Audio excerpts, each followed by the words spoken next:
السلام علیکم، welcome to my channel novel memories.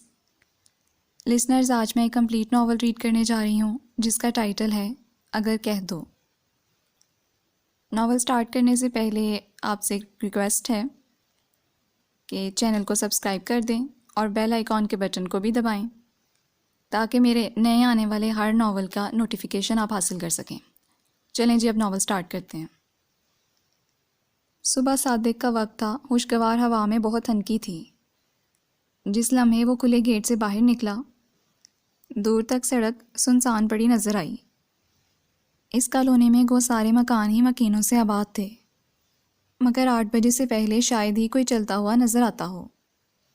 اسے آج 13 دن ہو گئے تھے مارننگ واک کرتے، مگر دور دور تک ویران سڑکوں اور بڑے بڑے بنگلہ نما کاٹیجز نے ہی اس کا استقبال کیا تھا۔ وہ یوں ہی جیبوں میں ہاتھ ڈالے ہوئے ٹہلتا آگے بڑھتا گیا۔ غالباً سردی کی شدت کے باعث لوگ گھروں سے نکلنے کی ہمت نہیں کر رہے تھے، جبکہ اسے تو عادت تھی اس وقت چہل قدمی کرنے کی۔ کبھی موڈ ہوتا تو جاگنگ بھی کر لیتا تھا۔ موسموں کی شدت اس پر اثر انداز نہیں ہوتی تھی کہ اس کے اندر چلچلاتی دھوپ کا پرتپش موسم جو ٹھہر گیا تھا۔ سیدھی سڑک کے کنارے آگے پرتل کے درختوں کی قطار دور تک چلی جا رہی تھی۔ وہ موڑ موڑ کر ڈھلوانی راستے پر چلا آیا جس طرف زیادہ تر کاٹیجز بنے ہوئے تھے۔ اس کے قدم بے ساختہ ترمزی کاٹیج کے سامنے جا کر ٹھہر گئے۔ سوئس انداز میں بنایا ہوا باغیچہ موسم کی شدت کے باوجود سدا بہار پودوں کی ہریالی اور رنگینی دکھا رہا تھا۔ سفید لکڑی کی خوبصورت باڑ نے اس چھوٹے سے باغیچے کا احاطہ کر رکھا تھا، جس کے درمیان میں سرخ بجری کی روش سفید گیٹ تک جا کر رک جاتی تھی۔ وہ ایک ڈبل سٹوری کاٹیج تھا جسے ہر طرف سے بیلوں نے ڈھک رکھا تھا۔ لگتا تھا اس کی تزئین اور آرائش میں خاصی دلچسپی کے ساتھ محنت کی گئی ہے۔ اس کی توصیفی نظر اوپر اٹھتی چلی گئی۔ پچھلے 12 دنوں میں وہ اس طرف ڈھلوانی راستے پر آیا ہی نہیں تھا، اس لیے یہ منظر اس کے لیے نیا تھا۔ خوبصورت آرکیٹیکچر، قدیم و جدید فن تعمیر کا نمونہ تھا۔ اس کی نظر اٹھی تو اوپر تک اٹھتی ہی چلی گئی، مگر اچانک سارا سمرزم چھناکے سے ٹوٹا۔ وہ جو کوئی بھی تھی بڑا سا مگ ہاتھ میں تھامے بالکنی کی منکش ریلنگ پہ جھکی اسے ہی بڑی دلچسپی سے دیکھ رہی تھی۔ دونوں کی نظریں ملیں تو ایک دوستانہ سی مسکراہٹ اس کے احمری لبوں کا حصار کر گئی۔ ایک اجنبی لڑکی کے اس دوستانہ تبسم نے اس کے چہرے کے نقوش میں تیکھا پن بھر دیا تھا۔ مروت و اخلاق کا تقاضا نظر انداز کرتے ہوئے وہ ایڑیوں کے بل مڑا اور تیز قدموں سے اپنے راستے ہو لیا، یہ سوچے بغیر کہ چند فٹ اونچائی پہ کھڑا وہ نسوانی وجود اس رد عمل پر کس قدر حیران رہ گیا تھا۔ کالونی کا ایک چکر مکمل کر کے وہ قصداً دوسرے رستے سے لوٹا۔ 8:30 بج چکے تھے۔ تیزی سے پھیلتی ہوئی کمزور دھوپ کے تمازت سے قدرے قابل برداشت ہوتی ہوا کو محسوس کرتا وہ گھر واپس آ گیا تھا۔ ٹھیک 9:15 بجے ناشتہ ٹیبل پر لگ جاتا تھا۔ کارڈین کی آستین اونچی کر کے اس نے گھڑی پہ نظر ڈالی تو قدموں میں ازو تیزی آ گئی۔ آگے قارب، میں تمہارا ہی انتظار کر رہی تھی۔ بیٹا، آج کچھ زیادہ ہی دیر نہیں ہوگی؟ جالی والا دروازہ کھول کر وہ سیدھا ڈائننگ روم میں آیا تھا۔ ممی تشویش زدہ سی اس کی طرف بڑھی تھیں۔ جی، مختصر سا جواب دے کر اس نے کرسی کھینچ لی تھی۔ تمہارے لیے یہ علاقہ نیا ہے، میں ڈر رہی تھی کہیں راستہ نہ بھول گئے ہو۔ امی ناشتہ کے لوازمات ٹیبل پر لگاتے ہوئے تردد سے بولی۔ اس نے جواب دینا ضروری نہیں سمجھا، مگر ڈیڈی کا بولنا لازمی امر تھا۔ کمال ہے صوفیہ بیگم، آپ کو اپنے بیٹے پر اتنا بھی اعتماد نہیں۔ ڈائننگ روم کے دروازے سے داخل ہوتے ہوئے حسب عادت طنزیہ لہجہ اختیار کیا گیا تھا۔ قارب نے گہری سانس بھر کر لب بھینچ لیے۔ ممی البتہ ہونٹ کاٹنے لگی تھیں۔ ہم جب آپ کے ولی عہد کی عمر کے تھے تو میلوں انجان راستوں پر پیدل چلا کرتے تھے، مگر ہماری والدہ کبھی آپ کی طرح گیٹ کے چکر نہیں لگایا کرتی تھیں، کیونکہ انہیں ہم پر اعتماد تھا۔ خود پسند انداز گو کہ ان کا حادثہ تھا، مگر اس لمحے مسابقانہ لہجے نے ان کے غرور کو اور بھی جلا بخشی تھی۔ قارب کی بھویں تن گئی مگر لب خاموش تھے۔ اور آپ کا حال یہ ہے کہ ذرا سی دیر میں گھبرا گئیں۔ شاید آپ کو اب تک اس بات کا یقین نہیں آیا کہ آپ کے سپوت لوٹ کر یہیں آئیں گے، کیونکہ ان کے پاس دوسرا کوئی راستہ بھی تو نہیں۔ جو عیاشیاں انہیں باپ کے توسط حاصل ہیں، خود کمانے لگے تو شاید سالوں میں بھی نصیب نہ ہوں۔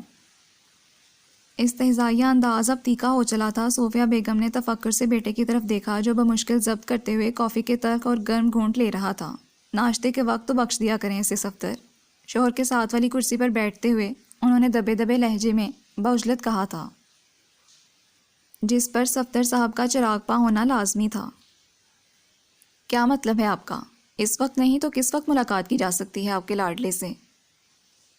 ناشتے کی ٹیبل پر ہی تو مذاکرات ہوتے ہیں ان سے، پھر پورا دن غالباً یہ سلیمانی ٹوپی پہن لیتے ہیں۔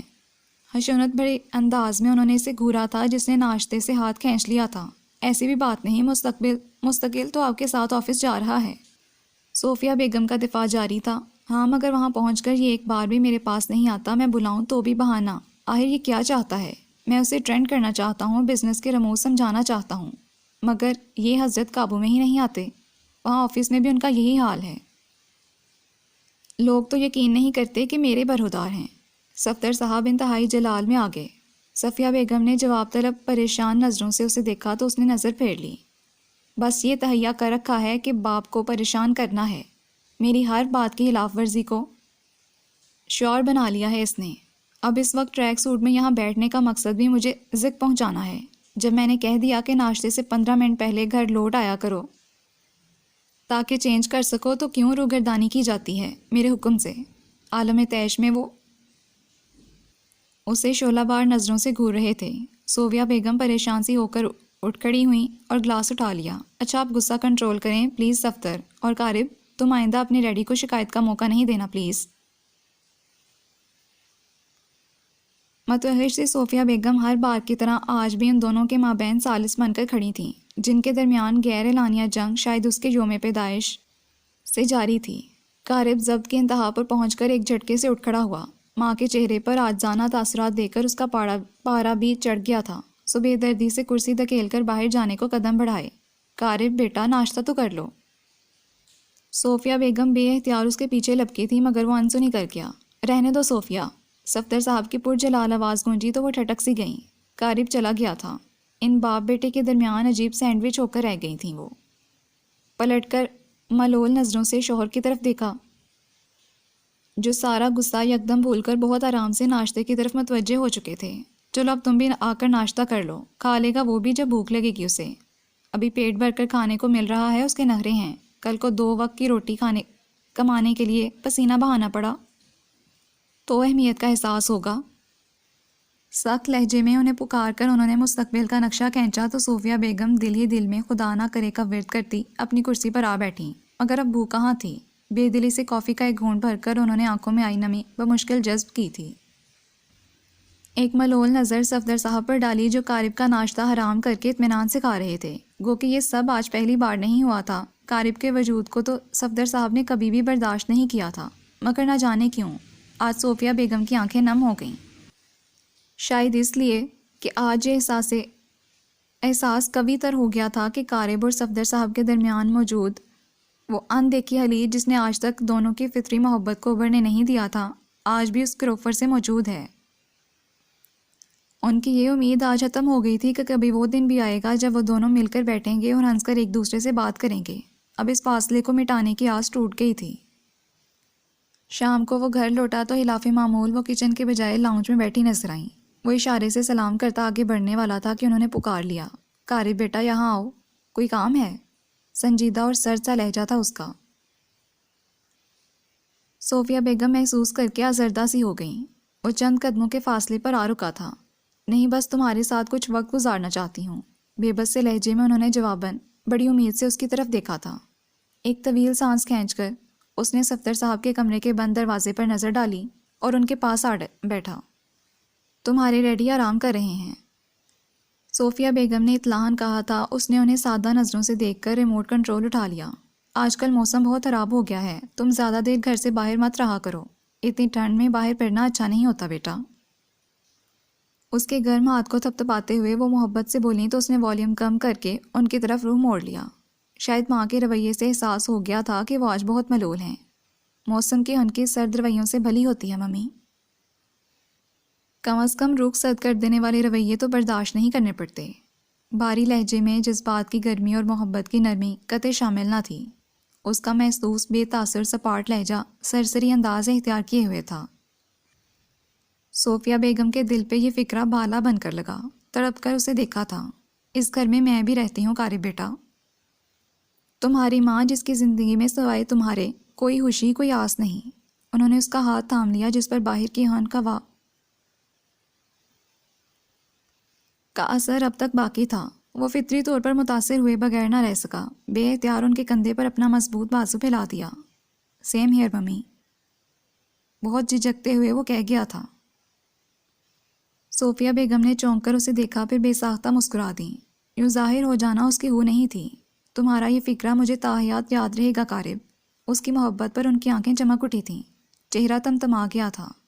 یہ احساس کہ جس بیٹے کے لیے انہوں نے صفدر صاحب جیسے شخص کے ساتھ زندگی کے طویل 32 برس گزار دیے تھے، بظاہر ہوا کتنا ہی بیزار اور لا تعلق کیوں نہ تھا، در پردہ ان سے محبت کرتا ان کے اندر بہت کچھ سیراب کرتا گیا۔ قارب نے بڑی سنجیدہ اور مبہم مسکراہٹ سمیت ان کی طرف سوالیہ نظروں سے دیکھا تھا۔ آپ کو یہ احساس کیوں کر ہوا ممی کہ میری زندگی میں آپ کی کوئی حیثیت نہیں؟ اس لیے بیٹا کہ تم نے آج تک اپنے کسی جذبے کا اظہار نہیں کیا۔ بچپن سے لے کر اب تک میں نے تمہیں سب سے یوں ہی لا تعلق سا دیکھا ہے۔ صفدر نے تمہیں بورڈنگ میں ڈالا تب بھی تم نے کوئی احتجاج نہیں کیا تھا، حالانکہ میں سمجھتی تھی کہ تم میرے ساتھ رہنے کے لیے ضد کرو گے، مگر ایسا کبھی نہیں ہوا۔ چھٹیوں پر تم آتے اور اسی خاموشی سے چلے بھی جاتے۔ تمہارے جانے کے بعد میں بالکل حالی حالی محسوس کرتی تھی، خود کو اکیلا، ایسا لگتا جیسے تم اپنے ساتھ میری ذات بھی لے گئے ہو۔ یہ حالی وجود پیچھے منتظر رہ جاتا، ساتھ یہ امید بھی ہوتی کہ جب تم آؤ گے تو میرے سارے دکھ ختم ہو جائیں گے، تمام زخم کہکشاں ہو جائیں گے۔ مگر اب جب کہ تم میرے ساتھ ہو، مجھے اب بھی خود سے بے پناہ فاصلے پر لگتے ہو۔ صوفیہ بیگم کا لہجہ چور چور تھا۔ قارب کے لب ایک دوسرے میں پیوست ہو گئے، کسی گہری سوچ کا عکس اس کے چہرے پر در آیا۔ کچھ دیر بعد وہ بولا، آپ میری ماں ہیں ممی، آپ تو مجھے بنا کہے بھی جان سکتی ہیں، میں لفظوں کا استعمال کروں نہ کروں، آپ مجھ میں اتر کر مجھے پڑھ سکتی ہیں۔ اس کا لہجہ پر یقین تھا۔ صوفیہ بیگم نے اس کا ہاتھ اپنی نازک اور کمزور مٹھی میں جکڑ لیا۔ میں نے اپنے آپ کو آپ سے دور نہیں رکھا، مگر ممی میرے اندر فاصلے جڑیں پھیلا کر بیٹھ گئے ہیں۔ ڈیڈی نے ہر وہ شے جسے میں نے محبت بھری نظروں سے دیکھا مجھ سے دور کر دی۔ شاید اسی خوف کی بنا پر میں آپ سے بھی فاصلے قائم کرنے لگا تھا، اور اب یہی خوف میری عادت ہو چلا ہے۔ ان کے شانے پر سر رکھتے ہوئے اس کی آنکھوں میں اس سوچ نے تپش سے بھر دی تھی۔ بظاہر اس کی نظریں ٹی وی پر متحرک تصویر پر مرتکز تھیں، مگر ذہن ماضی کے کھنڈروں میں بھٹک رہا تھا، اور یہ سفر اس قدر تھکن آمیز تھا کہ کچھ دیر بعد وہ سو گیا۔ بے وقت اور بے جگہ سونے کی گو کہ اسے عادت نہ تھی، مگر آج صوفیہ بیگم کی قربت نے فاصلوں اور مسافتوں کی کچھ برف پگھلا دی تھی۔ صوفیہ بیگم نے محبت سے اسے دیکھا۔ ان کے لیے آج بھی وہ 6 سالہ وہی قارب تھا جسے صفدر صاحب نے زبردستی بورڈنگ اسکول میں ڈال دیا تھا۔ پھر سینئر کیمبرج کے بعد اسے دوسرے شہر پڑھنے بھیج دیا گیا۔ اس کے بعد کراچی یونیورسٹی سے اس نے ڈبل ماسٹرز کیا، اور یہ تمام عرصہ وہ ان سے دور ہی رہا تھا، محض چھٹیوں میں آتا تھا۔ تاہم 13 دن پہلے وہ یہاں مستقل طور پر لوٹ آیا تھا، اور آتے ہی صفدر صاحب نے اسے آفس میں لگا لیا تھا۔ بیش قیمت تعمیری اور فرنیچر کے لیے استعمال ہونے والی لکڑی کا بزنس انہوں نے اس کی غیر موجودگی میں ہاسا پھیلا لیا تھا۔ ماں اور ممتا سے دوری اور باپ کی فطری شفقت سے محرومی نے اسے بہت کم آمیز اور خود سے بھی لاتعلق بنا دیا تھا۔ صوفیہ بیگم کی محبت بھی اسے کھلنے کا حوصلہ نہ دے سکی تھی۔ اس نے اپنے گرد بڑا مضبوط حفاظتی ہول بنا لیا تھا جس میں وہ مقید تھا۔ کہتے ہیں کہ بیٹے کا قد باپ کے برابر آ جائے اور باپ کا جوتا اس کے پیروں میں فٹ آنے لگے تو باپ کو بیٹے کا دوست بن جانا چاہیے۔ صفدر صاحب نے یہ ضرور سنی تھی، مگر عمل کرنے کی کبھی ضرورت سمجھی نہ ہی خواہش کی۔ اس کے بالوں میں گردش کرتی ان کی انگلیاں اس وقت تھمی جب رات کے کھانے کا وقت ہو گیا۔ صفدر صاحب یقیناً آرام کرنے کے بعد اسٹڈی میں مصروف تھے۔ 9 بجتے ہی انہیں کھانا میز پر چاہیے ہوتا تھا۔ صوفیہ بیگم نے اسے بڑی محبت سے جگایا کہ اگر وہ اس وقت ٹیبل پر موجود نہ ہوتا تو صبح والا واقعہ پھر دہرایا جاتا۔ وہ نہیں چاہتی تھی کہ گھر کی فضا پھر مکدر ہو، اور چاہتا تو وہ بھی یہی تھا، اس لیے خاموشی سے اٹھ کر آ گیا۔ بے وقت سوئے رہے ہو، اب ساری رات جاگنا، صبح آفس میں کیا ہاک کام کرو گے؟ سامنے والی کرسی کھینچ کر اسے بیٹھتا دیکھ کر صفدر صاحب کہے بغیر نہ رہ سکے تھے۔ قارب نے انتہائی ناگواری سے ان کی طرف دیکھا۔ یہ سویا نہیں تھا، محض لیٹا ہوا تھا۔ صوفیہ بیگم نے کمزور سے لہجے میں دخل اندازی کی، تو آنکھیں اس قدر سرخ کیوں ہو رہی ہیں؟ اس بودے بہانے پر انہوں نے جلتی ہوئی نگاہ پر دونوں پر ڈالی تھی۔ صوفیہ بیگم سٹ پٹا سی گئیں، مگر بہانہ سوج ہی گیا تھا۔ دراصل اسے بخار ہو رہا تھا، اس لیے بخار کی وجہ سے آنکھیں سرخ ہو رہی ہیں۔ وہ اس کا دفاع کر رہی تھیں جس نے بیزاری سے گلاس اٹھا کر لبوں سے لگا لیا تھا۔ صفدر صاحب کچھ دھیمے پڑ گئے تھے، مگر ساتھ ہی حکم صادر ہوا، بخار ہو رہا ہے تو اسے دلیا وغیرہ دو، یہ ٹھنڈا پانی اٹھا لو اس کے سامنے سے۔ صوفیہ بیگم کو تو لینے کے دینے پڑ گئے تھے۔ آج اس کی پسند کے کوفتے بنائے تھے، گو کہ اس نے خود سے فرمائش نہیں کی تھی، تاہم یہ ڈش وہ بڑی رغبت سے کھاتا تھا۔ قارب نے سرد و سپاٹ نظر سے صفدر صاحب کی طرف دیکھا اور گلاس پٹک کر ڈائننگ روم سے باہر نکل گیا۔ صوفیہ بیگم پکارتی رہ گئی تھی، مگر وہ پلٹا نہیں۔ صبح ناشتہ بھی نہیں کیا اس نے، دوپہر میں بھی گھر نہیں آیا تھا۔ اس وقت تو کھانا کھا لینے دیتے اسے۔ صفدر صاحب کو غصے سے دیکھتے ہوئے وہ بے اختیار کہہ گئی تھیں۔ صفدر صاحب نے یکدم چونک کر ان کی طرف دیکھا اور ان کے تیور بھانپ کر یکدم ان کا چہرہ سرخ ہو گیا تھا۔ یہ کس لہجے میں بات کی ہے تم نے صوفیہ بیگم؟ یاد رکھو میں اس قسم کے لہجے برداشت کرنے کا عادی نہیں ہوں۔ اگر تم یہ سب اس لیے کر رہی ہو کہ قارب یہاں تمہاری پشت پناہی کے لیے آ گیا ہے، تو یہ جان لو کہ میں اسے واپس بھی بھیج سکتا ہوں۔ کراچی میں ہماری فرم کی دوسری شاخ موجود ہے، مائنڈ اٹ۔ ان کا سرد لہجہ رگوں میں لہو جمانے کی صلاحیت رکھتا تھا۔ صوفیہ بیگم کی آنکھوں میں آئی نمی گالوں پر پھیلنے سے نہ بچا سکیں۔ دوسری صبح سردی کی شدت میں اضافہ ہلائی تھی۔ وہ حسب عادت 6:30 بجے گیٹ سے باہر نکلا تو خلاف توق کو شدید یخ بستہ ہواؤں نے اسے حصار میں لے لیا تھا۔ ایک لمحے کو اسے محسوس ہوا اس کی براؤن لیدر کی جیکٹ اور بلیک لیدر کی پینٹ 2 ڈگری سینٹی گریڈ والی ہواؤں کا مقابلہ کرنے کی سخت نہیں رکھتی، مگر پلٹ کر جانے کا موڈ نہ ہوا۔ وہی راستہ تھا اور وہی کائنات۔ ناکافی دھوپ اور دبیز کوہرے کے باعث ہر شے دھندلی ہو کر میسمرائز کر رہی تھی۔ یہاں کا موسم بھی عجیب ہے، بالکل ڈیڈی کی طرح برودت والا، سرد مہر انداز والا۔ ایک ہو کا عالم طاری تھا ہر جگہ۔ وہ بلا ارادہ ڈلوانی راستے کی طرف اولیا ترمزی کاٹیج کے سامنے سے گزرا تو لکڑی کے جنگلے کے اس طرف سنگی بینچ پر بیٹھی وہ لڑکی نظر آئی جس کی مسکراہٹ کا کل اس نے جواب تک نہ دیا تھا۔ ہاتھ میں سٹون ویئر کا جہازی سائز مگ تھامے یقیناً کافی سے لطف اندوز ہو رہی تھی۔ اس شدید سردی میں اسے سنگی بینچ پر دیکھ کر اسے در حقیقت اچنبھا ہوا تھا، مگر ظاہر کیے بنا وہ اپنی رفتار سے چلتا آگے بڑھتا گیا تھا۔ لڑکی کے لبوں کا تبسم اسے دیکھ کر ابھر آیا تھا۔ جب تک وہ ڈلوانی سڑک پر چلتا رہا اسے 2 آنکھوں کا ارتکاز اپنی پشت پر برابر محسوس ہوتا رہا، اور پھر یہ جیسے اس کے معمول کا حصہ بن گیا۔ روزانہ وہ اس راستے سے گزرتا اور روزانہ ہی وہ دوستانہ مزاج والی لڑکی اسے نظر آتی۔ وہ اس کی طرف توجہ نہیں دیتا تھا، مگر ہر بار اسے یہ محسوس ہوتا کہ وہ لڑکی جیسے اس کی ہی منتظر ہوتی تھی۔ ہاسی مستقل مزاج تھی وہ بھی، مجال ہے کسی دن بھی اس کے خشک رویے کا جواب اسے نظر انداز کر کے دیا ہو۔ قارب جدون نے سمجھا شاید یہ بھی ایبٹ آباد کے خوبصورت منظر کا حصہ ہے، جب ہی اسے دھیرے دھیرے قبول کر لیا تھا کہ اچانک ایک روز وہ غائب ہو گئی۔ پورے 20 دن بعد اس روٹین میں خلل پڑا تھا۔ حسب معمول وہ اس طرف آیا تو بینچ خالی دیکھ کر حیران سا رہ گیا۔ نظر بے ساختہ اوپر بالکنی کی طرف اٹھی، مگر وہ وہاں بھی نہیں تھی۔ ایک لمحے کو اسے احساس ہوا جیسے ترمزی کاٹیج کی ساری رنگینی اس وجود سے تھی جو آج نظروں سے اوجھل تھا، باوجود خود سے چھپانے کے اسے واضح طور پر محسوس ہوا جیسے اسے دھچکا لگا ہے۔ یقیناً وہ اسے دیکھنے کا عادی ہو گیا تھا۔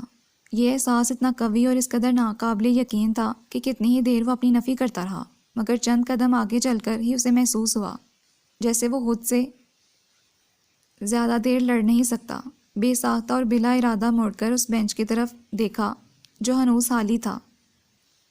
پھر اسے معلوم نہیں اس نے محض اسی ڈلوانی سڑک والے راستے کے کتنے چکر لگائے۔ لاشعوری طور پر وہ چلتا رہتا اور جب چونکتا خود کو اسی مقام پر پاتا۔ شٹ، خود پر اتنا احتیاط تو رکھو قارب جدون کہ اپنا راستہ متعین کر سکو۔ دل نے زبردست سرزنش کی تھی اسے، سو اس نے گھر آنے میں ہی عافیت جانی۔ جالی کا محسوس دروازہ باقاعدہ دھماکے سے کھول کر وہ اندر داخل ہوا تھا۔ 8 بجنے میں ابھی کچھ وقت تھا۔ لاؤنج سے ڈائننگ روم کی طرف جاتی صوفیہ بیگم یقیناً چونکی تھیں۔ بے ساختہ گھڑی پر نظر ڈالی۔ قارب، تم بیٹا آج کچھ جلدی نہیں آ گئے؟ وہ کچھ متردد سے پاس چلی آئی تھیں۔ قارب نے کچھ جھنجھلا کر ان کی جانب دیکھا۔ اگر آپ کو اچھا نہیں لگا تو واپس چلا جاتا ہوں۔ ہاتھ سے تند لہجے میں جواب موصول ہوا تھا۔ صوفیہ بیگم نے اب کے بغور اس کے چہرے کی طرف دیکھا جس پر سے ٹھنڈی ہواؤں کا اثر غائب ہو چکا تھا۔ زبردست قسم کی چلاہٹ واضح تھی، جانے کیوں وہ مسکرا دیں۔ خیریت تو ہے بیٹا؟ آج کچھ خاص بات لگ رہی ہے۔ لگتا ہے کچھ ڈسٹرب ہو تم۔ محبت بھرا لہجہ مزاج آشنائی کے یقین سے پر تھا۔ اس نے یکدم سر اٹھا کر انہیں دیکھا۔ آپ اتنا انٹرسٹ کیوں لے رہی ہیں؟ بس یوں ہی غصہ آ گیا تھا مجھے۔ ان کے تردد پر اس کے لہجے میں نرمی اتر آئی تھی۔ وہی تو پوچھ رہی ہوں، کوئی وجہ بھی تو ہو۔ تم تو اپنے ڈیڈی کی بڑی سے بڑی بات پر بھی یوں جھنجھلاتے نہیں۔ صوفیہ بیگم اب سنجیدہ ہو گئی تھی، اس نے انہیں ٹالنا ہی بہتر جانا۔ سوٹ کھڑا ہوا۔ وجہ کوئی خاص نہیں ممی، میرے واکنگ ٹریک پہ کچھ پتھر وغیرہ ڈال دیے تھے لوگوں نے، اس لیے راستہ نہ ملنے کی صورت مجھے پلٹنا پڑا۔ امید ہے اب آپ کی تسلی ہو گئی ہوگی، سنجیدگی سے کہہ کر وہ اپنے کمرے کی طرف بڑھ گیا تھا، اور صوفیہ بیگم یہ سوچتی رہ گئی تھی کہ راستہ ایک طرف سے بند تھا، دوسری طرف سے تو نہیں۔ پھر واپسی کی وجہ کیا ہو سکتی تھی؟ اس روز ڈیڈی کی ذرا سی بات بھی اسے مشتعل کر گئی تھی۔ بجائے ٹیبل سے اٹھ کے جانے کے، اس نے بڑی بے خوفی سے ان کی بات کا جواب دے ڈالا تھا۔ لہٰذا صبح ہی صبح بدمزگی ہو گئی، اور بدمزگی تو واقعی ہوئی تھی، مگر کہاں اور کیسے صرف وہی جانتا تھا۔ آفس میں بھی اس نے کسی سے کلام کرنے کی ضرورت محسوس نہیں کی، تاہم کام کی زیادتی کے باعث واپسی پر وہ ازحد تھکا ہوا تھا۔ سیدھا اپنے کمرے میں چلا آیا۔ کھانے کے لیے اس نے انکار کر دیا تھا، سو لیٹتے ہی سو لیا۔ تاہم صفدر صاحب کے بڑبڑانے کی آوازیں اس نے بستر پر لیٹتے ہوئے سن لی تھیں۔ تکیہ کانوں پر رکھ کر ان سے نجات حاصل کرنا کچھ مشکل نہ تھا۔ اگلے 2 دن اسی طرح گزر گئے۔ ترمزی کاٹیج والی وہ لڑکی 2 دن مزید نظر نہ آئی تو اسے شدید جلاہٹ نے آ گھیرا۔ اس دوران کئی بار اس نے ترشی سے آفس کے کئی ورکرز کو ڈانٹ دیا تھا۔ صفدر صاحب نے اسے اس موڈ میں دیکھا تو کچھ مطمئن سے ہو گئے۔ کم از کم اس طرح اس کا رعب قائم ہو گیا تھا ورکرز پر، اور وہ یہی چاہتے تھے۔ ممکن ہے وہ محض تفریح کے لیے یہاں آئی ہوئی ہو، اسی لیے واپس چلی گئی ہو۔ تیسرے دن وہاں سے گزرتے ہوئے اس نے سوچا اور راہ میں آئے پتھر کو ٹھوکر لگاتا آگے بڑھ گیا۔ یہ علاقہ ایبٹ آباد کا پوش ایریا تھا۔ آفیسرز اور اچھے کھاتے پیتے لوگوں کے گھر تھے یہاں، اس لیے یہ گمانے غالب آیا کہ ممکن ہے اور یہاں اپنے کسی رشتہ دار کے یہاں کچھ عرصہ گزارنے آئی ہو۔ دل نے دماغ کی دلیل مانی تو ایک عجیب سی گھٹن کا اس کا حصار کر گئی۔ یوں 1.5 ماہ گزرنے کے بعد پھر سے وہ ایبٹ آباد کی یک بستہ نامعلوم فضاؤں سے شاکی ہو گیا تھا۔ واقعات سے زیادہ اہمیت ان واقعات کے نتیجے میں بدلنے والے احساسات اور جذبات کی ہوتی ہے۔ ایک ذرا سی بات نے اسے ٹھیک ٹھاک ڈسٹرب کر دیا تھا۔ آفس کے علاوہ میری کوئی ایکٹیویٹی نہیں ہے، اسی لیے فضول باتوں میں ذہن بھٹک رہا ہے۔ اس نے اپنا جائزہ لیا تو اسی نتیجہ پر پہنچا۔ چنانچہ شام میں اس نے ایک جم جوائن کر لیا۔ سنوکر اور ویٹ لفٹنگ کے مشغلے اسے زیادہ پسند آئے کہ اس میں بات چیت کی ضرورت بہت کم پڑتی تھی، اور اسے خود میں گم رہنا زیادہ پسند تھا۔ ایک ہفتہ اسی ترتیب سے گزرا۔ صبح وہ خاصی دیر سے اٹھنے لگا تھا کہ ترمزی کاٹیج کے سامنے گزرتے ہوئے اس کے اعصاب نامعلوم بوجھ کے باعث کھنچنے لگتے تھے۔ اس روز بھی یہی ہوا۔ کچھ تو سردی کی شدت اور موسم سرما کے عروج پر آنے کی وجہ سے سورج دیر سے طلوع ہونے لگا تھا، اور کچھ وہ بھی تھکن کے باعث دیر تک سویا رہا تھا۔ اس نے جس وقت آنکھ کھولی 7:30 بج رہے تھے۔ اس نے کھڑکی سے جھانکا، سورج کی کرنیں اب تک دھند میں غائب تھیں۔ نامعلوم فضاؤں کے ماحول کو کچھ اور بھی سرد بنا دیا تھا۔ جس وقت وہ باہر نکلا، سرد ترین ہواؤں نے اس کا استقبال کیا تھا۔ دائیں جانب جاتے جاتے نہ جانے کیوں اس کے قدم ترمزی کاٹیج کی جانب اٹھ گئے، اور وہ دن شاید اس کے انتظار کے اختتام کا دن تھا کہ اس شدید موسم کے باوجود آج سنگی بینچ پر وہ نسوانی پیکر بڑے اطمینان سے بیٹھا نظر آ رہا تھا۔ ایک لمحے کو اسے اپنی بصارتوں پر یقین نہیں آیا۔ قدموں کی رفتار ازحد لاشعوری طور پر سست ہو چلی تھی، اور شاید اسی کا فائدہ اس نے اٹھایا تھا کہ اگلے ہی سیکنڈ میں وہ بڑے اطمینان سے کافی کا مگ اور تھرماس اٹھائے اس کے سامنے آ کھڑی ہوئی تھی۔ کافی مگ میں کافی انڈیل کر اس کی طرف بڑھاتے ہوئے وہ ذرا نروس نہیں تھی۔ جی؟ وہ متعجب سا اسے دیکھنے لگا۔ کم آن، جلدی سے پی لیں، نہیں تو ٹھنڈی ہو جائے گی۔ اس نے اب مگ بالکل اس کے سامنے کر دیا تھا۔ قارب نے ماتھے پر شکنے ڈال کر بغور اسے دیکھا۔ سفید جینز پر ڈیپ بلو لانگ پل اوور میں ملبوس، گلے میں سفید اونی مفلر ڈالے، روشن پیشانی اور بڑی بڑی ساحر آنکھوں والی لڑکی کے چہرے پر بلا کی سادگی اور مروت تھی، اور نہ صرف کافی پر اعتماد تھی بلکہ ہانسی نڈر بھی لگ رہی تھی۔ جب بھی کارب کے ہوشمگی تیوروں سے عائف نہیں ہو رہی تھی۔ دیکھیے، میرا پوسٹ مارٹم آپ کافی پیتے ہوئے بھی کر سکتے ہیں، بلیو می، اس میں کافی کریم اور ایک چمچ شکر کے علاوہ کچھ نہیں، آئی سویئر۔ ویسے تو آپ کی شکل دیکھ کر میں نے یہی سوچا تھا کہ غالباً شکر کی تھوڑی بہت مقدار بھی آپ کے استعمال میں نہیں آتی ہوگی، مگر مجھے شکر کے بغیر کافی میں بالکل مزہ نہیں آتا، اس لیے ڈالنا ضروری سمجھا۔ انتہائی اعتماد کا مظاہرہ کرتے ہوئے وہ بڑی لسانیت سے بول کر مسکرائی تھی۔ وہ لٹ سا گیا۔ لیجیے نا پلیز۔ اسے یوں ہی بازو لپیٹے کھڑا دیکھ کر لڑکی کے چہرے پر اپنائیت بھرا اظہار اتر آیا۔ میں نے اتنی صبح صبح اٹھ کر آپ کے لیے الگ سے کافی بلینڈ کی ہے اور آپ ہیں کہ کنسیڈر تک نہیں کر رہے۔ مگر اس احمد کی کوئی خاص وجہ؟ وہ اب تک تذبذب میں تھا، بالآخر بول پڑا۔ جواباً وہ لڑکی یوں مسکرائی جیسے کلی کھل اٹھی ہو۔ آپ اس علاقے میں نئے نئے آئے ہیں، ایک طرح سے مہمان ہیں ہمارے، بڑی سادگی سے توجیہ پیش کی تھی۔ قارب نے تذبذب سے انداز میں مگ تھام لیا اور یوں دیکھا جیسے کہہ رہا ہو بڑی جلدی ہی آل آیا شرف میزبانی بخشنے کا، مگر وہ بھی بلا کی ذہین تھی، ہنس کر کہہ اٹھی، جتنے روڈ انداز میں مجھے دیکھ کر آپ اگنور کر دیا کرتے تھے، ایسے میں بھلا اور کیا کرتی میں؟ وہ تو پچھلے 10 دنوں میں جس طرح آپ نے ہمارے کاٹیج کے سامنے پریڈ کر کر کے روڈ 2 انچ کے ساتھ ہی میں نے ہمت کر ڈالی مخاطب ہونے کی۔ کس درجے سکون سے وہ اس کی لاشعوری حرکت سے باخبر ہونے کی تصدیق کرتی چلی گئی تھی۔ قارب جدون دل میں بری طرح نادم ہو اٹھا تھا، تاہم سنجیدہ نظروں سے اسے دیکھ رہا تھا۔ انفیکٹ پیر میں زبردست موچ آ گئی تھی سیڑھیوں سے لانگ جمپ لگانے کے نتیجے میں۔ دادوں نے پکڑ کے بیڈ روم میں قید کر دیا۔ ویسے میں روز صبح آپ کو گلاس ونڈو سے دیکھا کرتی تھی، بے فکری سے کہتے ہوئے وہ تھرماس بینچ پر واپس رکھ کر اپنا مگ اٹھا لائی تھی۔ چلیے واک کرتے ہیں، کافی کا مزہ لیں گے۔ ارے آپ نے اب تک شروع بھی نہیں کی۔ سنیے، یقین کریں اس میں کچھ ایسا ویسا نہیں، کہیں تو میں چکھ دوں۔ کہتے کہتے اس نے آگے ہاتھ بڑھا کر مگ اس کے ہاتھ سے لینا چاہا تھا۔ وہ بمشکل مسکراہٹ ضبط کر سکا۔ رہنے دیجیے، انسانوں کی اتنی پہچان تو ہے مجھے، متانت سے اس نے کہا تو جیسے اس کا مان بڑھ گیا تھا۔ I am really honoured. ویسے مجھے زنائشہ کہتے ہیں۔ Your good name. قارب جدون۔ اس نے کافی کا پہلا سپ لے کر جواب دیا تو وہ سر ہلا گئی۔ نائس نیم۔ ہاں، ویسے دیکھنے میں آپ ہاتھ سے گسیلے لگتے ہیں مگر اتنے ہیں نہیں۔ توصیف کے ساتھ ساتھ تبصرہ بھی حاضر تھا۔ وہ مبہم سا مسکرا دیا۔ یہ آپ کیسے کہہ سکتی ہیں؟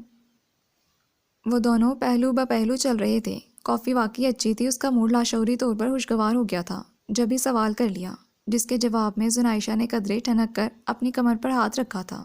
کیونکہ آپ کی طرح انسانوں کی اتنی تو پہچان مجھے بھی ہے۔ برجستہ اس کا جملہ دہرا دیا تھا۔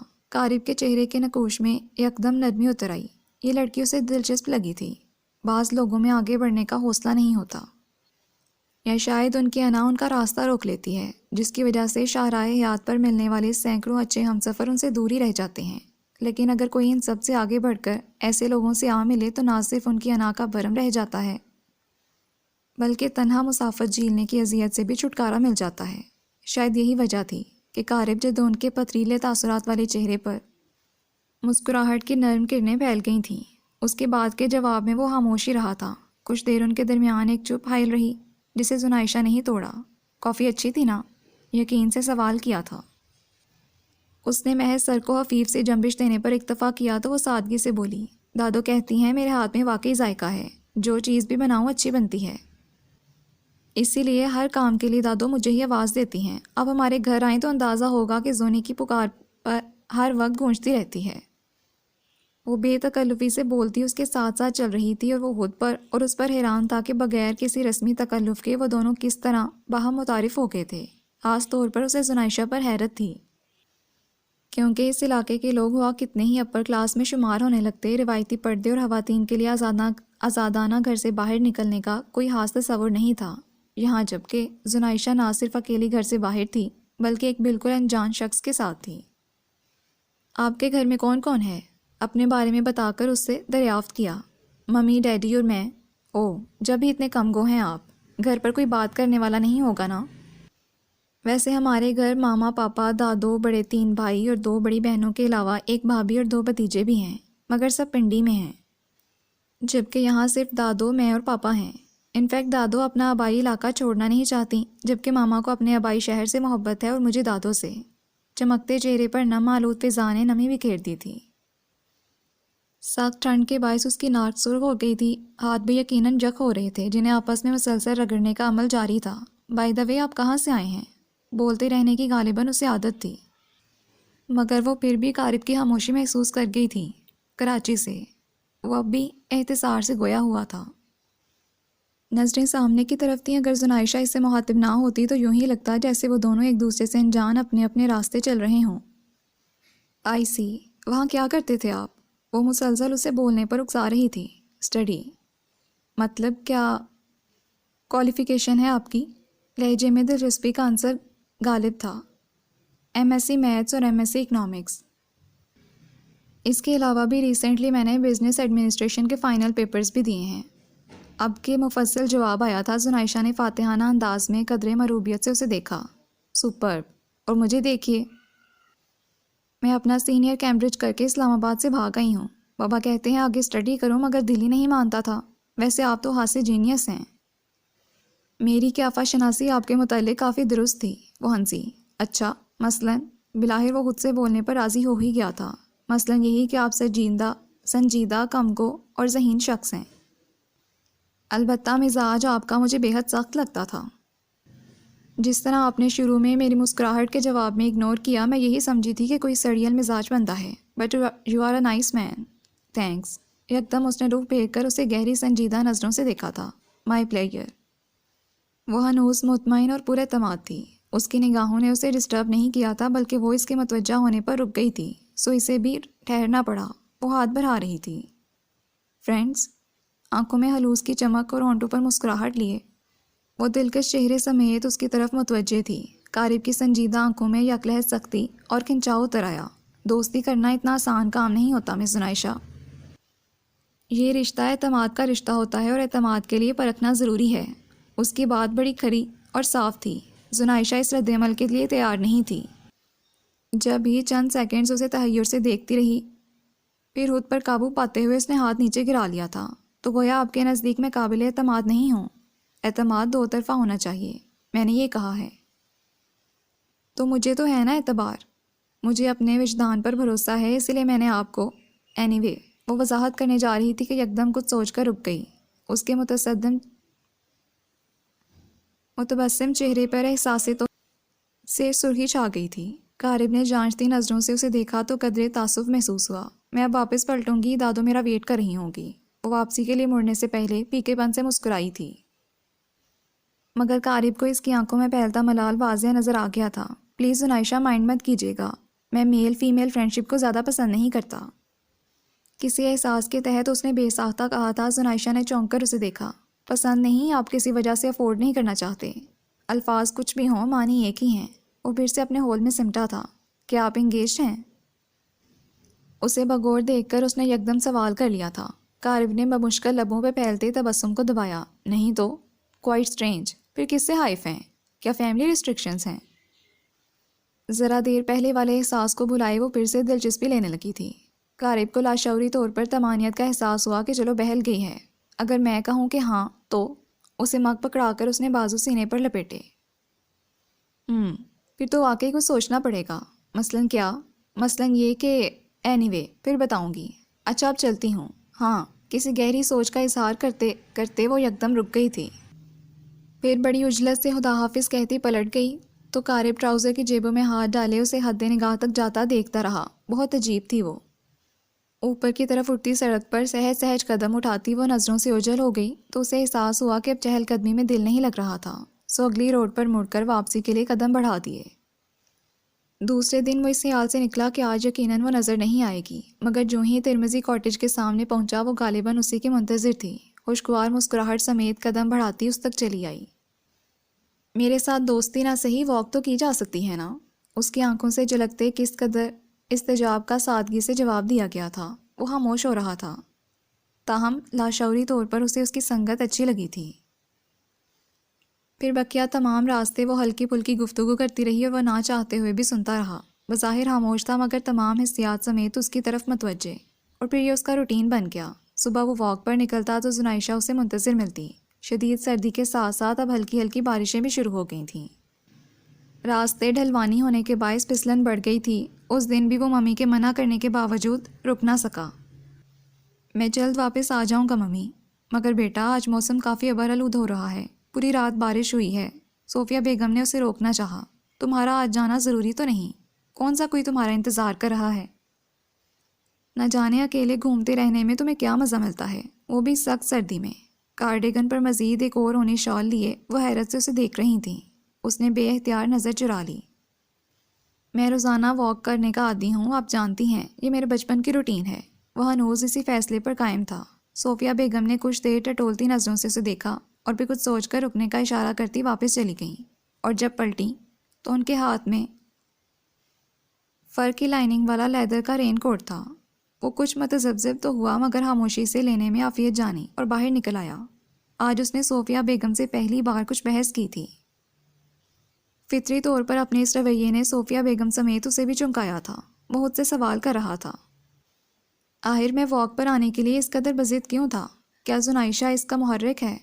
اور جواب میں اس کے اندر ایک لمحے کے لیے خاموشی چھا گئی، اور اس سے پہلے کہ اگلے لمحے کوئی جواب ملتا وہ سر جھٹک کر آگے بڑھ گیا۔ قدم ترمزی کاٹیج کی جانب اٹھ رہے تھے۔ نہ جانے سے کیا ہوا، یکدم متضاد سمت میں چل پڑا۔ شاید خود پر جبر کرتا یا خود کو یہ باور کرانا تھا کہ حقیقتاً ایسا نہیں، مگر آدھے گھنٹے بھیگی سڑکوں پر ادھر ادھر مٹر گشت کرتے، ٹہنیوں پر ٹھہرے بارش کے قطروں کو گراتے ہوئے اسے مستقل ایک بیکلی سی رہی، سو اسے پلٹنا ہی پڑا۔ زنائشہ حسب سابق اس کی منتظر تھی۔ اس شدید ٹھنڈ کے باوجود وہ آج محض شلوار سوٹ زیبتن کیے تھی۔ اونی شال کندھوں پر ڈالے بے انتہا سردی سے سرخ ہوتی ناک اور سفید پڑتے چہرے سمیت وہ اسی طرف چہرہ کیے کھڑی تھی جہاں سے اسے آنا تھا۔ بالوں کی سادہ سی چٹیاں بنائے پٹھانی ٹوپی سر پر اوڑھے وہ پچھلے دنوں سے آج بے حد مختلف لگ رہی تھی۔ بے اختیار اس کی طرف بڑھتے قدموں میں تیزی آ گئی۔ ہیلو، کیا حال ہے؟ آج پہلی بار مخاطب ہونے میں قارب نے پہل کی تھی۔ زنائشہ خلاف توقع حد درجے سنجیدہ سی اسے دیکھنے لگی۔ What's wrong? Is every thing all right? وہ متردد سا ہو گیا۔ آج آپ نے آنے میں بہت دیر کر دی۔ آپ نے قصداً ایسا کیا ہے اور میں جانتی ہوں کہ کیوں۔ پہلی بار وہ اس لہجے میں اسے مخاطب تھی۔ قارب کو اس کی پورے اعتماد آنکھوں میں تیرتے ملال کو دیکھ کر جھٹکا سا لگا۔ وہ لاجواب سا ہونے لگا، دل چاہا کچھ کہے مگر وہ بول اٹھی تھی، کیوں ٹھیک کہا نا میں نے؟ آپ محض مجھے خوف میں مبتلا کرنا چاہتے تھے، جتانا چاہتے تھے کہ میں آپ کے ساتھ چلنے کے لائق نہیں۔ میری جیسی کئی لڑکیاں آپ کی راہوں میں اسی طرح کھڑی رہتی ہیں، اور میں بھی۔ بے دردی سے اپنے ہونٹ کاٹتے ہوئے اس نے خود کو کچھ کہنے سے بمشکل روکا تھا، مگر پھر وہ خود نہیں رکی تھی، تیزی سے پلٹ کر سفید گیٹ کے پیچھے غائب ہو گئی تھی۔ یہ سب اس قدر اچانک ہوا کہ وہ بس کھڑا کا کھڑا ہی رہ گیا۔ اسے زنائشہ سے اس درجے شدت پسندانہ رد عمل کی توقع نہیں تھی، جو کسی بچے کی طرح روٹ کر اندر جا بیٹھی تھی۔ یکلہت شدید غصے نے اسے اپنی لپیٹ میں لے لیا۔ وہ ممی سے بحث کر کے آیا، پھر خود سے بھی کتنی دیر لڑا تھا محض اسی کے لیے، اور وہ مزے سے جا کر اندر بند ہو گئی تھی۔ شٹ! شدید غصے سے اس نے سامنے آئے پتھر کو ٹھوکر لگائی اور تیز قدموں سے گھر لوٹ آیا۔ صوفیہ بیگم اسے واپس آتا دیکھ کر جہاں پرسکون ہو گئیں، وہیں اس کے چہرے سے جھلکتی چند منٹ پہلے کے واقعے کی تفصیل محسوس کر کے اچنبھے میں پڑ گئیں۔ اس میں انا کچھ زیادہ ہی تھی، شاید اسی لیے دوبارہ وہ اس طرف نہیں گیا، اور یوں خود سے لڑتے اور زنائشہ کو نظر انداز کرتے اپنے دماغ کو جھٹکتے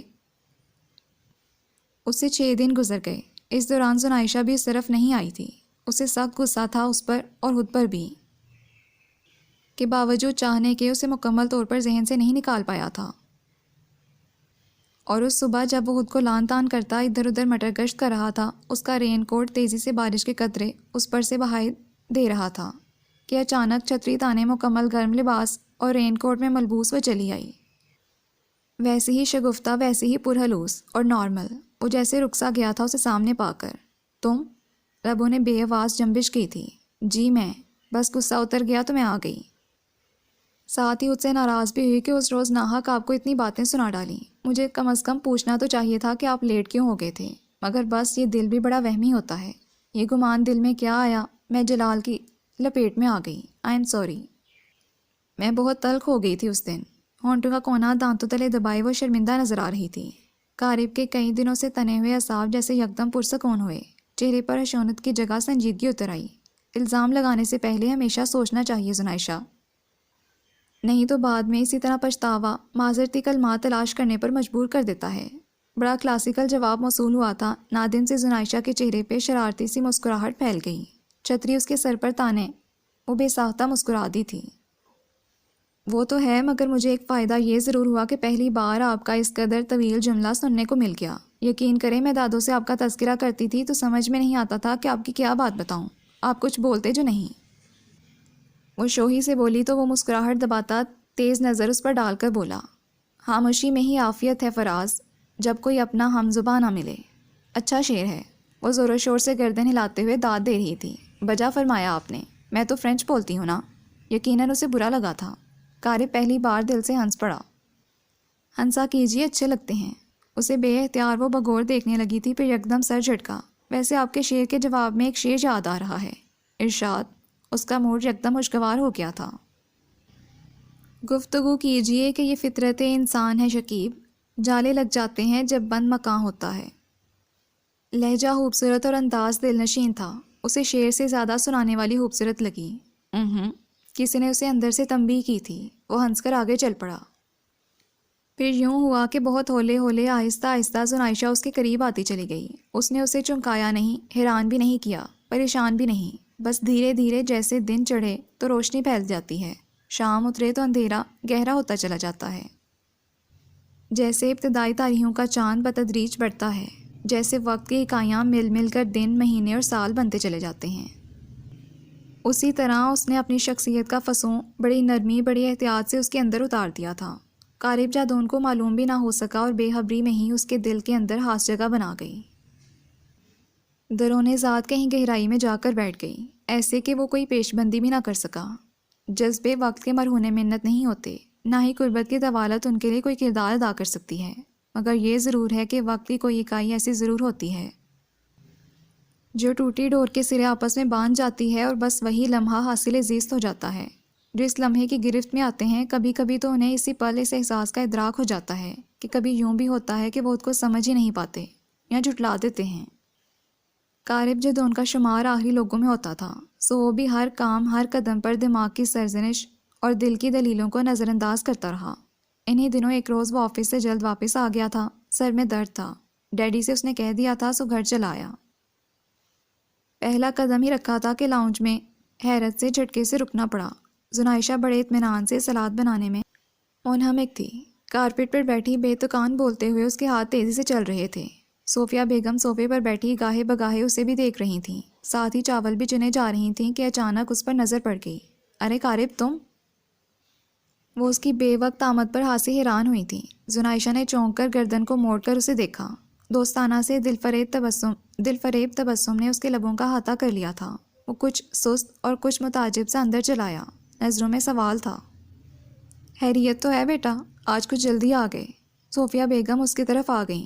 جی بس آج سر میں درد ہو رہا تھا، اور پھر بس صبح صبح اس ٹھنڈ میں باہر، غضب خدا کا، تمہیں تو برف باری میں بھی چین نہیں آتا۔ دیکھ لیا نتیجہ اس کا، اب بیٹھو، گرین ٹی بنواتی ہوں میں۔ ان کی پیار بھری سرزنش شروع ہو گئی تھی۔ قارب نے سوالیہ نظروں سے زنائشہ کو دیکھا، جو چوری کو ماتھے تک لے جا کر سلام کا اشارہ کر رہی تھی۔ اس کے چہرے پر خوشگواریت اور فاتحانہ مسکراہٹ رقم تھی۔ پلیز ممی رہنے دیں، صبح سے کافی پی پی کر حلق کڑوا ہو گیا ہے۔ اس نے انہیں آگے بڑھنے سے روک لیا تھا، مگر وہ ٹیبلٹ لینے چل دیں، اور جب پلٹی تو یکدم زنائشہ پر نظر پڑی، جو غالباً اس سے کچھ کہتے کہتے رک گئی تھی۔ او ہاں، یہ زونی ہے بیٹا، ہمارے ہی بلاک میں رہتی ہے، وہ ترمزی کاٹیج ہے نا وہاں، اور تم تو جان ہی گئی ہوگی، یہ میرا بیٹا ہے قارب۔ اندر آتے ہوئے انہوں نے تیزی سے تعارف کا مرحلہ نپٹایا تو قارب نے شناسائی کا کوئی تاثر نہ دیا، جس پر زنائشہ کچھ متعجب ہوئی اور کچھ سوچ کر یکدم مسکرا دی۔ Hello, nice to meet you. Apron سے ہاتھ صاف کر کے وہ کارپیٹ سے اٹھ کر اس کے مقابل آ بیٹھی تھی۔ جواب میں وہ رواداری سے مسکرا دیا۔ بہت اچھی بچی ہے، اکثر دن میں یہاں آ جاتی ہے، نہ صرف مجھے کمپنی دیتی ہے بلکہ ہیلپ بھی کرا جاتی ہے۔ صوفیہ بیگم اسے گلاس پکڑا کر رتب الاساں ہو چکی تھیں۔ قارب نے پرسکون ہو کر صوفے کی پشت سے کمر ٹکا دی۔ اسے اپنے گھر میں یوں اچانک پا کر جو احساس میں خوشگواریت کی لہر دوڑتی محسوس ہوئی تھی، اس نے اس سے سر کا درد بھی بھلا دیا تھا۔ اب وہ قدرے تمانیت سے آنکھیں نیم وا کیے اسے دیکھ رہا تھا، جو نہ جانے کیسے نروس ہو گئی تھی۔ تم دونوں باتیں کرو جب تک میں ذرا کچن میں جھانک لوں، ملازمہ کے سر پر نہ کھڑے رہو تو سب چوپٹ ہو جاتا ہے۔ وہ منظر سے ہٹ گئی تھیں۔ یہ آمد و رفت کب سے جاری ہے؟ جاتے ہی اس نے سوال کیا تھا تو وہ خود میں لوٹ آئی۔ قریباً 1 ماہ سے۔ آپ نے ہی کہا تھا نا کہ فیملی ریسٹرکشنز ہیں، تو میں نے سوچا پہلے گھر سے تعارف حاصل کیا جائے، اسی لیے یہاں ہوں۔ ویسے مجھے آپ کی ممی بھی بہت اچھی لگیں، پہلی ہی ملاقات میں میری تو ٹھیک ٹھاک فرینڈشپ ہو گئی تھی۔ کتنے ملنسار ہیں، پتہ نہیں آپ کس پر چلے گئے ہیں۔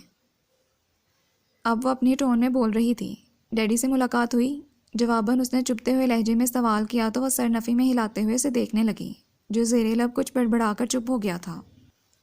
کیا کہہ رہے ہیں، ذرا کھل کر کہیں، بلکہ کچھ کہنے کی ضرورت ہی نہیں، ناحق مجھے ڈرا رکھا تھا اپنے گھر والوں سے۔ بس کرو، آج کے لیے اتنا ہی کافی ہے۔ ممی آتی ہوں گی، کیا سوچیں گی؟ پہلی ملاقات میں ہی لڑکی اس قدر بے تکلف ہو گئی ہے۔ وہ قصداً اس کی بات کاٹ کر مبہم سا مسکرایا تھا۔ So what? انہیں معلوم ہے میں بس ایسی ہی ہوں، فیئر گیم کھیلنے والی، آپ کی طرح نہیں کہ بظاہر تو اگنور کریں اور در پردہ۔ اچھا بس میرے سر میں درد تھا جو کہ گھر آ کر مزید بڑھ گیا ہے۔ اس کے شرارت بھرے انداز پر اس نے قصداً سنجیدگی اختیار کرتے ہوئے آنکھیں موند لیں، مگر زونی کا غصے سے مکہ تان لینا اسے نظر آ گیا تھا۔ پھر اس کے بعد یوں ہوا کہ وہ اکثر شام کو جلد گھر آنے لگا اور زونی کا یہاں ٹھہرنے کا وقفہ بڑھتا گیا۔ صوفیہ بیگم بہت کچھ محسوس کر رہی تھیں۔ انہیں واضح طور پر قارب کے مزاج میں وقوع پذیر ہوئے تغیر کا ادراک ہو رہا تھا، جسے محسوس کرتے وہ طمانیت سے مسکراتیں۔ قارب ان کی اکلوتی اولاد تھا، اس کی خوشی، اس کی ہنسی کے لیے انہوں نے طویل سجدوں میں دعائیں مانگی تھیں۔ بچپن سے جوانی تک اس کا غیر معمولی مزاج ان کے لیے باعث تشویش رہا تھا، مگر اب یہ تشویش دن بدن قلبی سکون میں بدلتی جا رہی تھی۔ اس کے چہرے پر مسکراہٹ کا ایک عکس ان کے لیے خوشیوں کے ہزار در واہ کر جاتا۔ کچھ یہی حال صفدر صاحب کا بھی تھا، انہیں بھی کسی غیر مرئی تبدیلی کے احساس نے دھیرے دھیرے سے چھوا تھا، مگر محرک اور عوامل کھوجنے کی ان کے پاس فرصت تھی نہ عادت، سو گاڑی اسی طرح چل رہی تھی۔ انہیں دنوں جب وہ بہت حد تک اس روٹین کا عادی ہو چلا تھا، اچانک ایک صبح زنائشہ پھر منظر سے غائب ہو گئی، اور اس بار قارب کی بے چینی خود اسے جھنجھلا گئی۔ خیال آیا آگے بڑھ کر دروازے پر دستک دے، مگر کسی خیال سے رک گیا۔ ابھی زونی کے فیملی ممبر سے اس کا تعارف نہیں ہوا تھا، سو ناچار گھر لوٹنا پڑا۔ ممی اسے حسب معمول کچن میں مل گئی تھیں۔ جاتے ہی ان سے پوچھ لیا کہ اب پہلے والی جھجک نہیں رہی تھی۔ یوں بھی ممی جانتی تھی کہ ان دونوں کے مابین دوستی کا رشتہ استوار ہو چکا ہے۔ ممی، زونی آج واک پر نہیں آئی؟ اس سے پہلے کہ وہ اس کے اس قدر جلد آنے پر کچھ استفسار کرتیں، اس نے سوال داغ دیا تھا۔ ممی کچھ حیران سی رہ گئیں۔ تو تم اس کے گھر جا کر پتہ کرتے؟ ممکن ہے اس کی دادو بیمار ہوں، کل بھی وہ ان کی بیماری کا تذکرہ کر رہی تھی، مگر مجھ سے اس نے ایسا کچھ نہیں کہا۔ اس کی دادو بیمار ہیں تو بتایا تو جا سکتا ہے نا؟ اس کا فطری غصہ اٹھ کر آیا تھا۔ ممی نے اسے بغور دیکھتے ہوئے مسکراہٹ دبا لی۔ تو تمہیں غصہ کس پر آ رہا ہے، اس کے نہ بتانے پر یا دادو کے بیمار ہو جانے پر؟ ان کا لہجہ قدرے شوق تھا۔ Mummy please. ان کے لہجے پر غور کیا تو خود جھیم کیا۔ اچھا تم یوں کرو کہ 2 منٹ رکو، میں فون کر کے پتہ کرتی ہوں۔ آج کل اس کے فادر بھی تو پنڈی گئے ہوئے ہیں، اکیلی بچی کیا کیا کرے۔ ممی بولتی ہوئی کچن سے نکلی تو اسے خود پر اپنی بے اختیاری پر تاؤ آنے لگا۔ کیا ہو گیا ہے مجھے؟ کیوں میں ہر بار زونی کے معاملے میں اس قدر ٹچی ہو جاتا ہوں؟ ممی کیا سوچیں گی میرے بارے میں؟ اور وہ زنائشہ، اسے تو موقع مل جائے گا۔ گہری سوچ سمیت وہ بھی لاؤنج میں آ گیا تھا۔ ممی فون پر بزی تھیں۔ وہ خاموشی سے صوفے پر ٹک کر ان کے پلٹنے کا منتظر رہا۔ تھوڑی دیر بعد ہی وہ فون رکھ کر مڑی۔ میرا خدشہ درست تھا، رات کو زنائشہ کی دادی کی طبیعت بگڑ گئی تھی، اس وقت وہ CMH میں ایڈمٹ ہیں۔ اوہ، زونی کہاں ہے؟ اس کا لہجہ بے اختیار تھا۔ ان کے پاس تھے، اس وقت گھر ناشتہ لینے آئی ہے، کچھ پرہیزی کھانا بنانا تھا۔ ممی نے اطلاع دی تو اٹھ کھڑا ہوا۔ میرا خیال ہے میں جانا چاہیے، مگر فی الحال تمہارے ڈیڈی کا ناشتہ بنانا ہے۔ میں اس کے پاس چلا جاتا ہوں، ڈیڈی سے کہہ دیجیے گا میرا فرینڈ ہاسپٹلائز ہے، اس لیے آج آفس نہیں جاؤں گا۔ اور یکلہت بولا تو ممی محض سر ہلا گئیں، جانتی تھیں کہ اب وہ رکے گا نہیں۔ صفدر صاحب کو سمجھانے کا کارگرا کرنا تھا، سو اسے بھیج کر وہ اس نہج پر سوچنے لگیں۔ اس نے باہر آ کر اپنی کارڈ نکالی۔ جب سے ایبٹ آباد آیا تھا، اس کی اپنی گاڑی محض جم جانے کے لیے استعمال ہوئی تھی، ورنہ ڈیڈی اسے اپنے ساتھ باندھ کر رکھتے تھے۔ 2 منٹ بعد وہ ترمزی کاٹیج میں داخل ہو رہا تھا۔ سفید گیٹ محض لوہے کے کنڈے سے بند تھا۔ وہ کھول کر اندر چلا آیا۔ کاٹیج باہر سے جس قدر خوبصورت تھا، اندر سے کئی گنا حسین تھا۔ مگر اس کے پاس رک کر اس حسن کو خراج تحسین پیش کرنے کا وقت نہیں تھا۔ انتہائی خوبصورت ڈیکوریٹڈ لاؤنج میں قدم رکھتے ہی اس کا استقبال میوزک نے کیا تھا، پیناسونک کے بڑے سے ساؤنڈ سسٹم پر۔ And that's the way it is of Celine Dion مناسب آواز میں بج رہا تھا۔ اس نے گردن گھما کر دیکھا، بائیں جانب کھلے کاؤنٹر والا جدید طرز کا امریکن کچن سامنے تھا، جہاں زنائشہ گھر کے سادہ سے حلیے میں برنر پر رکھے پین کی طرف متوجہ تھی۔ زنائشہ، اس نے بے ساختہ اسے پکارا تو وہ برق کسی تیزی سے پلٹی تھی۔ کارے باپ! یکدم اس کے چہرے پر لاتعداد رنگ کھل اٹھے تھے۔ اس نے محسوس کیا اس کے چہرے کا یہ تاثر محض خوشی کا عکس نہیں تھا، بلکہ اس سے بھی بڑھ کر کچھ اور تھا۔ آپ یہاں کیسے آ گئے؟ ابھی آنٹی کا فون آیا تھا، انہوں نے تو نہیں بتایا۔ وہ برنر آف کر کے ایپرن سے ہاتھ صاف کرتی تیزی سے چل دی، یکدم اس کے قریب آ رکی تھی۔ قارب نے اسے اپنی گہری نظروں کے حصار میں لے لیا، جس کے چہرے پر حیرت بھی تھی، کیونکہ اس کے کئی بار اسٹار کرنے کے باوجود وہ اس کے گھر نہیں آیا تھا اور آج اچانک چلا آیا۔ تمہاری دادوں کا سنا کیا ہوا تھا انہیں؟ اب کیسی طبیعت ہے؟ اس کا لہجہ گمبھیر تھا، حالانکہ سوال نارمل تھے۔ یکدم زنائشہ کو اپنا چہرہ تپتا ہوا محسوس ہوا۔ آہستگی سے اس نے رخ موڑ لیا تھا۔ بس بی پی بہت زیادہ لو ہو گیا تھا، رات کو ایمرجنسی میں جانا پڑا۔ ہمیں فون نہیں کر سکتی تھی؟ اتنا فاصلہ بھی نہیں کہ راستے سے پک نہ کر سکو۔ اسے اب واقعی غصہ آ رہا تھا۔ زنائشہ متعجب سی دوبارہ اس کی طرف گھومی، بغور اسے دیکھا۔ یہ قاری بھی ہے نا اتنا فکر مند؟ یقین نہیں آتا۔ اس کے چہرے پر احساسات صاف لکھے نظر آ رہے تھے۔ قارب نظر چڑھا گیا۔ آپ ناشتہ کریں گے؟ کچھ دیر بعد وہ بولی تھی۔ دادو اب کیسی ہیں؟ سوال کے جواب میں سوال تھا۔ بہتر ہیں، خطرے سے باہر ہیں، اسی لیے میں گھر چلی آئی کہ پرہیزی کھانا بنا لوں گی۔ مگر یہاں کی خاموشی سے وحشت ہو رہی تھی، اسی لیے اس نے بات ادھوری چھوڑ کر ڈیک کی طرف اشارہ کیا تھا۔ قارب نے محسوس کیا اس کی آنکھوں میں نمی پھیلنے لگی تھی۔ لگتا تھا پچھلی رات بہت اذیت میں گزری تھی۔ اس کا لہجہ نرم پڑ گیا۔ تم نے اکیلے ہی اتنا کچھ کیا، مجھے بلا لیا ہوتا۔ کس رشتے سے؟ اس کی آنکھیں پوچھ رہی تھیں۔ ہم ایک دوسرے کے پڑوسی ہیں زنائشہ، اتنا تو تمہارا رائٹ بنتا تھا کہ ہم سے مدد لے لیتی۔ وہ یکدم اپنے ہول میں سمٹ گیا تھا، سو انداز میں نارمل ہو گیا۔ زنائشہ نے ایک گہری سانس بھر کر اس کی طرف ملول نظروں سے دیکھا اور پھر یکدم ہی مسکرا دی۔ سوری، غلطی ہو گئی تھی، آئندہ دادوں سے کہہ دوں گی کہ طبیعت خراب ہونے سے پہلے ہی آپ کو اطلاع کر دیا کریں، تاکہ رات کو آپ سونے کے بجائے ہمارے دروازے پر آ کر پہرا دینا شروع کر دیں۔ اس کی مسکراہٹ میں نمی اور بھیگا پن تھا۔ قارب نے بے چین ہو کر ہاتھوں کو آپس میں رگڑا۔ اینی وے، اب ناشتہ کریں یا اپنے ساتھ مجھے بھی بھوکا مارنے کا ارادہ ہے؟ وہ سنجیدہ ہو گئی تھی۔ مجھے خواہش نہیں، مگر مجھے ضرورت ہے، اس کے بیزار کن لہجے پر برجستگی سے کہا تھا۔ قارب نے اس کے دل فریب چہرے پر ایک جانچنے والی نظر ڈالی تو وہ زیادہ دیر اس کی آنکھوں میں نہ دیکھ سکی۔ دھیرے سے بولی، یوں بھی ضرورتیں ہمیشہ خواہشوں پر غالب آ جاتی ہیں، آپ میرا ساتھ دیں، کہہ کر وہ تیزی سے مڑ گئی تھی۔ قارب اسے منع بھی نہ کر سکا۔ در حقیقت وہ اس کے لہجے سے چھلکتے، عیاں ہوتے اور کبھی نہاں ہوتے جذبوں کو محسوس کرنے کی صحیح کر رہا تھا کہ وہ پرتکلف ناشتہ لیے حاضر تھی۔ ٹرالی اس کے سامنے گھسیٹ کر بعجلت بولی، چلیے جلدی سے شروع کریں، دادوں کو 9 بجے دوا کے ساتھ ناشتہ بھی دینا ہے، مجھے دیر ہو جائے گی۔ تم میرے ساتھ چلو گی؟ وہ حکمیہ بولا تو زنائشہ کے لبوں پر دل فریب مسکراہٹ دوڑ گئی۔ زہ نصیب، آپ کے ساتھ چلنا تو عین سعادت ہے، آئی ایم ریئلی آنرڈ۔ کہاں جانا ہے؟ وہ اس کے انداز نظر انداز کر گیا تھا۔ زنائشہ کھل کر مسکرا دی۔ دادو انہیں جاگتی ہوئی مل گئی تھیں۔ قارب کو ان کی شخصیت نے خاصا متاثر کیا۔ انہیں زنائشہ پر بے حد اعتماد تھا اور اسے والہانہ اور بے پناہ پیار بھی، اور اسی اعتماد اور محبت نے اس کی شخصیت میں شگفتگی اور خلوص بھر دیا تھا۔ تمام وقت وہ دادو سے قارب کی اور اس سے دادو کی تعریفیں کرتی رہی، اور وہ لوگ مسکراتے رہے۔ دادو خاصی باہمت خاتون تھیں، بیماری کو بلائے ان سے مخاطب رہیں۔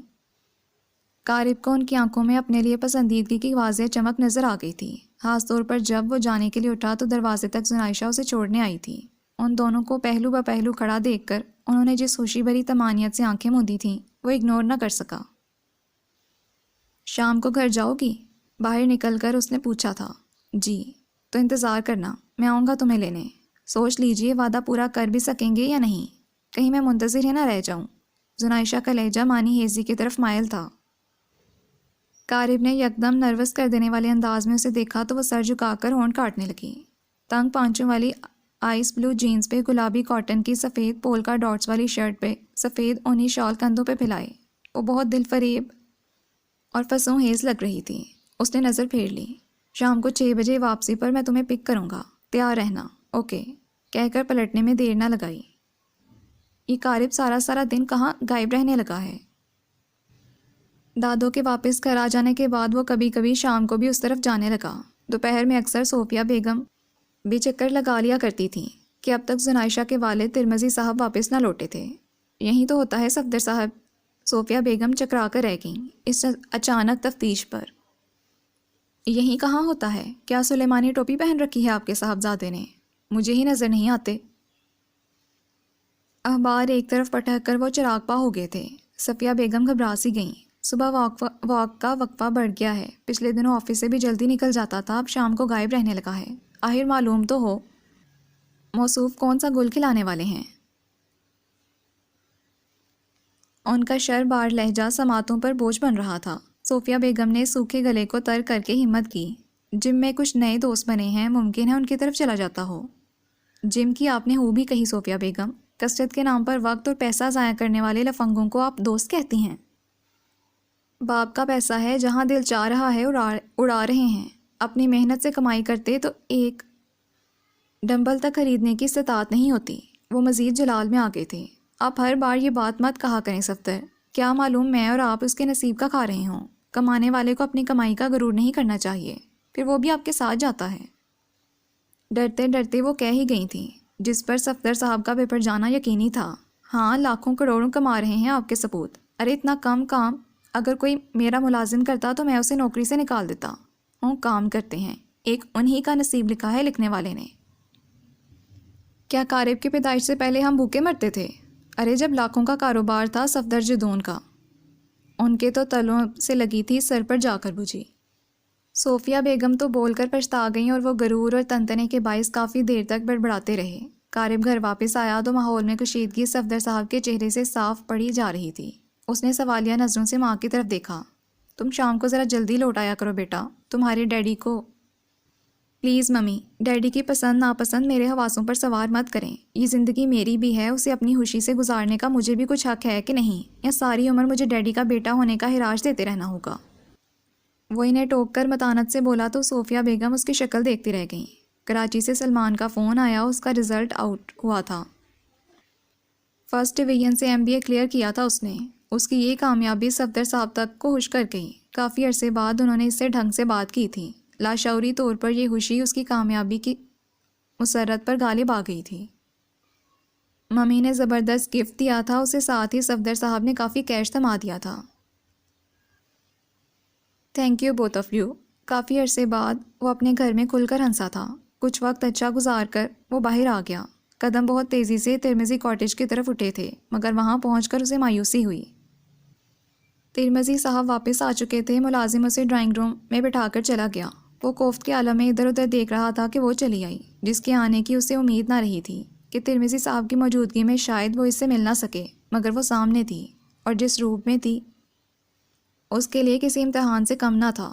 ہاٹ ریڈ جرسی، ویلویٹ کے کورے کے نازک کام نے، شلوار سوٹ پر 3 گز کا ہم رنگ دوپٹہ لیے، کندنی جھمکے اور گلوبند پہنے مناسب میک اپ میں وہ اس زنائشہ سے بے حد مختلف لگ رہی تھی جسے وہ روز ٹام بوائے بنے دیکھتا تھا۔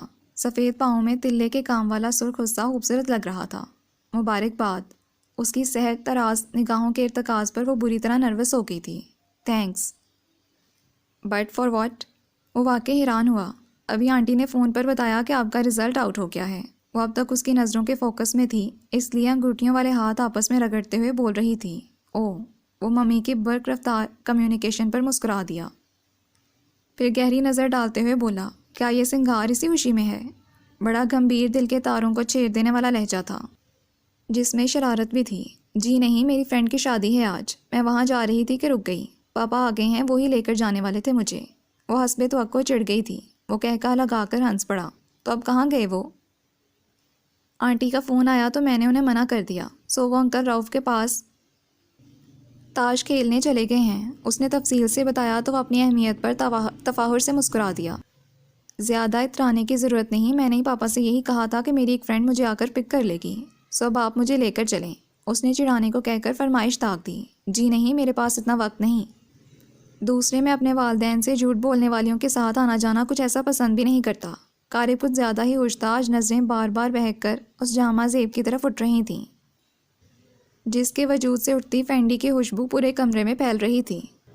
اس کا جملہ تھا ہی ایسا کہ زنائشہ کا چہرہ حفت اور احساس توہین سے سرخ پڑ گیا۔ لب کاٹتے ہوئے اس نے ڈبڈباتی نظروں سے اسے دیکھا تھا اور پھر یکدم اٹھ کر دروازے کی طرف بڑھی، مگر اس اثناء میں وہ الرٹ ہو چکا تھا۔ سوز کے دروازے تک پہنچنے سے پہلے ہی اس نے آگے بڑھ کر اس کا راستہ روک دیا۔ راستہ چھوڑیں پلیز، اور وہ ہانسی ہو رہی تھی۔ قارب کی خاطر اس نے پاپا سے جھوٹ بولا تھا، اور یہ سچ ہے کہ پہلی بار بولا تھا۔ سوز کا اس طرح سے کہنا غضب ڈھا گیا تھا۔ اسے احساس تھا، اس لیے قریب چلایا۔ پہلے اس بات کا یقین دلاؤ کہ ناراض نہیں ہو۔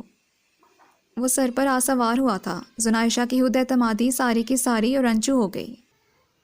میں خفا نہیں ہوں، اس کے لرزدے ہونٹوں سے بمشکل نکلا۔ تو نظر ملا کر بات کرو۔ قارب کے بدلتے انداز، گہرے جملے، گمبھیر لہجہ اور بھاری آواز اس کے حواس اڑائے دے رہی تھی۔ پلیز، میں پزل ہو رہی ہوں، وہ معصومیت سے کہہ گئی تو اسے بے اختیار ہنسی آ گئی۔ آہستگی سے اس کا ہاتھ چھوڑ کر ذرا فاصلے پر جا کھڑا ہوا۔ چلو جاؤ، معاف کیا، ایک کپ کافی پلاؤ، پھر چلتے ہیں جہاں تمہیں جانا ہے۔ میں آپ کے ساتھ نہیں جاؤں گی۔ وہ بچوں کی طرح ٹھنک گئی تھی۔ کافی لا کر اسے تھماتے ہوئے بولی، سوچ لو۔ جواباً وہ مسکرا کر اسے شوق نظروں سے دیکھنے لگا تو اس کے چہرے کا رنگ سوٹ کے رنگ سے مقابلہ کرنے لگا، اور وہ کافی کا سپ لینا بھول کر یک ٹوک اسے دیکھے گیا، جو ہلکے ہلکے مسکراتی ملکوتی حسن و سادگی سے اس کا پورا وجود مسر کر گئی تھی۔ میں ایبٹ آباد جا رہی ہوں۔ اگلے ہفتے اس نے صبح ہی صبح واک پر نکلتے ہی اسے اطلاع دی تو اس کے قدم زمین نے یوں جکڑے گویا میہوں سے ٹھونک دیے گئے ہوں۔ کیوں؟ چہرے پر ناگواری کا پتریلا تاثر ابھر آیا۔ زنائشہ نے بغور اسے دیکھا تھا، لاشعوری طور پر اس کے اس رد عمل پر خوشی سے جھوم اٹھی تھی۔ بس آگے اسٹڈی کرنا ہے، اس نے اطمینان سے جواب دیا۔ یہ خیال اچانک کیسے آ گیا تمہیں؟ لہجے میں غصہ تھا۔ آپ کی وجہ سے، رسانیت سے کہہ کر اسے دیکھا جو اس کے اس جواب پر بھونچکا سا رہ گیا تھا۔ ہاں ٹھیک کہہ رہی ہوں، میں آپ کی وجہ سے۔ آپ کی کوالیفیکیشن دیکھ کر میں نے یہ فیصلہ کیا کہ میں بھی آگے پڑھوں گی۔ آپ کو اندازہ نہیں کہ میں آپ کے سامنے خود کو کس قدر ان ویلیوڈ فیل کرنے لگی ہوں۔ شاید آپ نے محسوس بھی نہ کیا ہو کہ میں ہمیشہ آپ سے ایک قدم پیچھے چلتی ہوں، محض اسی احساس کی وجہ سے۔ وہ عجیب و غریب احساسات کا اظہار کر رہی تھی۔ قارب کے سنجیدہ چہرے پر اس کی بات کے باعث ایسی مسکراہٹ در آئی جیسے کسی بچے کی شرارت پر ہنسی آ جاتی ہے۔ تو کیا تم مجھ سے ایک قدم آگے چلنا چاہتی ہو؟ اس نے سوال کیا۔ نہیں، آپ کے قدم سے قدم ملا کر چلنا چاہتی ہوں، بڑے ٹھہرے ہوئے انداز میں کہہ کر اس نے قارب کی آنکھوں میں آنکھیں ڈال دی تھیں، اور قارب کو آج پہلی بار اس کی آنکھوں میں وہ سب لکھا نظر آ گیا تھا جسے وہ ہمیشہ سے نظر انداز کرتا رہا تھا۔ عجیب بات تھی، آج زنائشہ بھی نروس نہیں تھی، بلکہ قارب کے یکدم لب بھینچ لینے پر وہ ازردہ سی ہو گئی تھی۔ گزشتہ کئی بار کی طرح اس دفعہ بھی وہ اظہار کے لمحات ہاتھ سے نکل جانے دے رہا تھا۔ زنائشہ چند لمحوں بعد ہوتی تھک کر بولی، مجھے جانا ہی ہوگا۔ ممکن ہے جب تک میں کچھ بن کر واپس آؤں آپ یہاں سے جا چکے ہوں۔ زخمی نظروں سے اسے دیکھا تو وہ سیریس ہو گیا، سینے پر ہاتھ باندھ کر بولا، تو گویا تمہیں میرے جانے کا بھی پتہ چل گیا ہے؟ آنٹی نے بتایا تھا کہ بہت اچھے ادارے سے ایڈمن آفیسر کی پوسٹ آفر ہوئی ہے آپ کو۔ کراچی جائیں گے؟ اس کے پسمردہ لہجے میں آخری جملہ بھیگا بھیگا سا لگا۔ اور تم کہاں جا رہی ہو؟ پہلے خیال تھا کہ کراچی کی یونیورسٹی میں ایڈمیشن لے لوں گی، مگر اب سوچتی ہوں اسلام آباد ٹھیک رہے گا۔ ماما کے پاس بھی آتی جاتی رہوں گی پنڈی۔ کراچی میں بھلا کون ہے؟ وہ اپنے آنسو چھپانے کی کوشش میں رخ موڑ گئی تھی۔ قارب کے رویے نے اسے اندر تک چیر دیا تھا۔ تمہارا فیصلہ بہتر ہے، پھر اسلام آباد سے یہاں آنا بھی آسان ہوگا دادوں کے پاس۔ چلو اسی خوشی میں آج شام میں تمہیں اپنی فیوریٹ جگہ لے کر چلوں گا۔ اور آسانیت سے بولا، نواز شہر کی الیاس مسجد مجھے بہت پسند ہے۔ سفید اور پر نور پانی پر بنی یہ مسجد مجھے اپنی منفرد آرکیٹیکچر کی وجہ سے اچھی لگتی ہے۔ اس نے آگے کی طرف قدم بڑھاتے ہوئے پروگرام ترتیب دیا تھا، مگر اسی لمحے اسے احساس ہوا کہ اس کے ساتھ چلتا وجود کہیں تھم گیا تھا۔ وہ تیزی سے مڑا، مگر اس وقت تک ہاتھوں میں چہرہ چھپا کر زنائشہ واپس پلٹ کر بھاگتی چلی گئی تھی۔ کسی احساس کی گرفت میں آتے ہوئے اس نے لب بھینچ کر اسے جاتے ہوئے دیکھا تھا۔ کہہ دو جو بھی من میں آئے، ایسا نہ ہو خاموشی میں سننے والا ہی کھو جائے۔ من جنگل میں آگ لگے تو من ہی نہیں تن بھی جل جائے۔ کتنے زمانے بیٹھے رہو پھر ساون کی آس لگائے، ساون کا کیا آئے نہ آئے، کہہ دو جو بھی من میں آئے، ایسا نہ ہو ہم جائیں تو تن سلگے اور من تڑپائے۔ من کی باتیں کہہ دینے سے چین آئے گا، نیند آئے گی۔ روٹے ہوئے من جائیں گے، خوشیوں بھرے دن آئیں گے، رات آئے گی رات آئے گی، کہہ دو جو بھی من میں آئے۔ لیٹے لیٹے سی ڈی پلیئر پر اس نے یہ گانا پروگرام کر کے ریپیٹ کر دیا تھا۔ بجے جا رہا تھا اور وہ سوچوں میں گم تھی۔ اس کے جانے کے سلسلے میں گھر میں تھوڑی سی ٹینشن تھی۔ اسے معلوم تھا کہ ممی اسے دوبارہ خود سے دور کرنا نہیں چاہتی، مگر وہ قصداً انجان بن گیا تھا کہ ڈیڈی کے طعنوں سے نجات حاصل کرنے کا یہی ایک طریقہ تھا کہ اپنے بلبوتے پر کچھ بن کر دکھایا جائے۔ وہ اس موقع کو ہاتھ سے جانے نہیں دینا چاہتا تھا۔ صوفیہ بیگم بجھے دل سے اس کے جانے کی تیاریاں کر رہی تھیں، جبکہ صفدر صاحب چپ تھے۔ ان کی خاموشی سے اندازہ نہیں ہو رہا تھا کہ وہ خوش ہیں یا ناراض۔ زنائشہ منظر سے غائب تھی اور اس کی کمی واضح طور پر محسوس ہو رہی تھی۔ اس روز ممی نے اسے پکڑ لیا کہ اس زمن میں اس کی خاموشی خاصی غور طلب تھی۔ زونی کہاں ہے آج کل قارب؟ ادھر آتی ہی نہیں۔ تم سے کوئی جھگڑا ہوا ہے اس کا؟ نہیں ممی، ایسی تو کوئی بات نہیں، ممکن ہے اپنے ایڈمیشن کے سلسلے میں گئی ہوئی ہو۔ اس نے کچھ ضروری سامان کی پیکنگ کرتے ہوئے نظر چرا لی۔ کہاں؟ اسلام آباد۔ آپ کو بتایا نہیں اس نے؟ وہ پوسٹ گریجویشن کرنا چاہ رہی ہے۔ اچھا؟ صوفیہ بیگم ہاتھ سے حیران ہوئیں۔ مجھ سے تو تذکرہ نہیں کیا اس نے۔ انہوں نے کہا تو وہ خاموش ہی رہا۔ ابھی 2 دن پہلے اس کا رد عمل یاد آ گیا تھا۔ بد دل ہو کر وہ کام ادھورا چھوڑتے ہوئے اٹھ کھڑا ہوا۔ میں ذرا باہر کا چکر لگاؤں، پتہ نہیں کیوں یہاں حبس محسوس ہو رہا ہے۔ صوفیہ بیگم نے کچھ تعجب سے اسے دیکھا تھا۔ دل میں عجیب سی بے چینی بھر گئی تھی۔ وہ سڑکوں کی ہاک چھان کر شام گئے لوٹا تو وہ ممی کے پاس بیٹھی اس کے سامان کی پیکنگ میں ہاتھ بٹاتی نظر آئی۔ مزمحل، تھکی ہوئی اور پسمردہ سی زنائشہ ترمزی اس زونی سے بے حد مختلف لگ رہی تھی جو اسے چند دن پہلے ہاٹ ریڈ لباس میں ملبوس شگفتہ اور نکلی ہوئی نظر آئی تھی۔ بس آنٹی، پاپا نے ایڈمیشن تو کرا دیا ہے، اگلے ہفتے تک چلی جاؤں گی۔ اتنی جلدی؟ عقب سے آتے ہوئے اس نے گفتگو میں حصہ لیا تھا۔ زنائشہ نے رخ موڑ کر اسے دیکھا۔ اس کی گہری آنکھوں میں گہرے جذبے کروٹیں لے رہے تھے۔ قارب جدون نے دوبارہ نظر نہ ڈالی اس پر۔ کیا اب بھی نہ جاتی میں؟ جی، اس نے نگاہ جھکا لی تھی۔ قارب کی بھی پرسوں کی فلائٹ ہے، کل کا کوئی پروگرام رکھ لو تم لوگ۔ صوفیہ بیگم نے ان دونوں کے مابین بولتی خاموشی محسوس ہی نہ کی تھی۔ اطمینان سے مشورہ دیا۔ الیاس مسجد چلتے ہیں، نواں شہر۔ گئی ہو کبھی؟ وہ ممی کے قریب ٹکتے ہوئے اب اس کے مقابل تھا۔ اس نے سر نفی میں ہلایا۔ کبھی اتفاق نہیں ہوا تو پھر میرے ساتھ چلنا۔ صوفیہ بیگم فون کی بیل پر اٹھ گئیں تو اس نے آہستگی سے کہا، شاید ابھی میں نہ جا سکوں، چھٹیوں میں آؤں گی تو دیکھ لوں گی۔ اس نے نظر جھکائے جھکائے ہی کہا تھا۔ وہ ہاتھ ہنوز مصروف تھے۔ میرے ساتھ جانے میں کیا مسئلہ ہے؟ جھنجھلاہٹ یکدم اس کے چہرے سے جھلکی تھی۔ زنائشہ نے ایک لمحے کے لیے اس کی طرف دیکھا اور وہ یہ کہتی ہوئی اٹھ گئی، خواہش تو آپ کے ساتھ نہ جانے میں بھی نہیں ہے، یوں بھی میرے جانے یا نہ جانے سے کیا فرق پڑتا ہے۔ قارب اپنی جگہ بیٹھا رہ گیا تھا اور وہ یہ کہہ کر ممی سے اجازت لینے چل دی۔ وہ کیا کہتا کہ اس وقت زنائشہ کے رویے نے اس کے اندر جلال کا سمندر معجزن کر دیا تھا۔ اگر کہہ دو یہ بجھتی شمعیں اور یہ دیپ پھر سے جگمگائیں گے، اندھیروں کے یہ سائے روشنی میں گم ہو جائیں گے۔ اگر کہہ دو یہ کلیاں یہ بہاریں مسکرائیں گی، تمہاری پیار کی خوشبو ہواؤں میں بسائیں گی۔ محبت میں ہمیں ساون کے جھولے یہ جھلائیں گی، تو پھر ان بادلوں کے سنگ ہمیں اس پار آنا ہے جہاں تم اور تمہاری چاہتوں کا ایک خزانہ ہے۔ مجھے معلوم ہے تم کو جہاں پر لوٹ جانا ہے۔ اگر کہہ دو تو ساری عمر میں رستے سجاؤں گی، تمہاری یاد کے آنسو آنکھوں میں بساؤں گی، تمہاری واپسی اور ملن کے گیت گاؤں گی۔ اگر کہہ دو کہ تم کو فاصلوں سے لوٹ آنا ہے، تو پھر ہم کو بھی اتنی دور کس دیار جانا ہے، تمہارے لوٹ آنے تک دیا ہم کو جلانا ہے۔ اگر کہہ دو تمہیں مجھ سے محبت ہے، تو پلکوں کے کناروں پہ ہنسی کچھ خواب ٹک جائیں، ہماری روتی آنکھوں پہ یہ سارے اشک رک جائیں، گھٹائیں رنج و غم کی دل کے آنگن سے سرک جائیں۔ اگر کہہ دو، اگر کہہ دو۔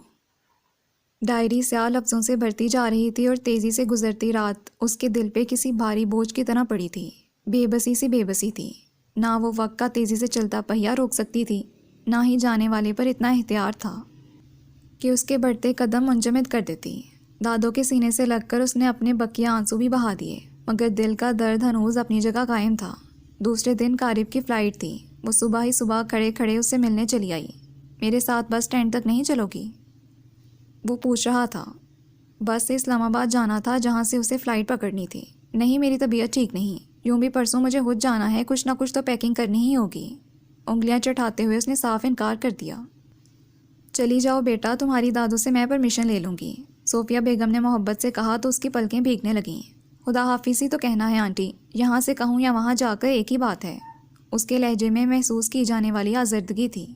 صوفیہ بیگم خاموش ہو گئیں، مگر اس کے جاتے ہی قارب کی طرف مڑی تھیں، جو اس وقت لب بھیجے اسے جاتا دیکھ رہا تھا۔ مجھے لگتا ہے تم نے زنائشہ کو کسی بات پر ہرٹ کیا ہے قارب۔ بلا تمہید ہی وہ کہہ اٹھی تھیں۔ قارب نے حیرت سے ان کی طرف دیکھا، پھر سر جھٹک کر بولا، بے وقوف ہے وہ، آپ زیادہ تردد مت کریں، ٹھیک ہو جائے گی، ابھی اسے پریکٹیکل بننے کے لیے کچھ وقت درکار ہے۔ وہ اطمینان سے کہہ کر چلتا بنا، مگر صوفیہ بیگم کا ذہن ایک ہی جگہ اٹک گیا تھا۔ گزر تو جائے گی تیرے بغیر بھی، لیکن بہت اداس، بہت بے قرار گزرے گی۔ ایبٹ آباد سے جاتے ہوئے وہ بہت دکھی تھی۔ یہیں پہلی بار وہ قارب سے ملی تھی۔ یہ شہر اور اس کی فضائیں سب گواہ تھیں اس کے جذبوں کی، اور ان سب کو چھوڑ کر اسے جانا تھا۔ جس شام اسے جانا تھا اس صبح صوفیہ بیگم اس سے ملنے آئی تھی، اور یہ سن کر تو جیسے وہ ساکت ہی رہ گئیں کہ وہ اس کے لیے قارب کا پرپوزل لائی تھیں۔ سامنے ہی بیٹھی تھی، یکٹک انہیں دیکھی گئی۔ دادوں نے صوفیہ بیگم کا مداح سن کر بے اختیار اس کی طرف دیکھا تھا، جس کے چہرے پر اندرونی جنگ کے آثار صاف نظر آ رہے تھے۔ یکدم وہ اپنی جگہ سے اٹھ کھڑی ہوئی اور جو کچھ اس نے کہا وہ ماحول کو ساکن کر گیا۔ آپ کی عزت افزائی کا شکریہ آنٹی، مگر میں شاید اس قابل نہیں کہ آپ کی بیٹی بن سکتی۔ قارب کے دل میں میرے لیے کوئی گنجائش نہیں، اور میں کسی ایسے شخص کے عذاب پر سوار نہیں ہونا چاہتی جسے میری ذات سے دلچسپی نہ ہو۔ اس کا لہجہ دو ٹوک اور زخمی زخمی سا تھا۔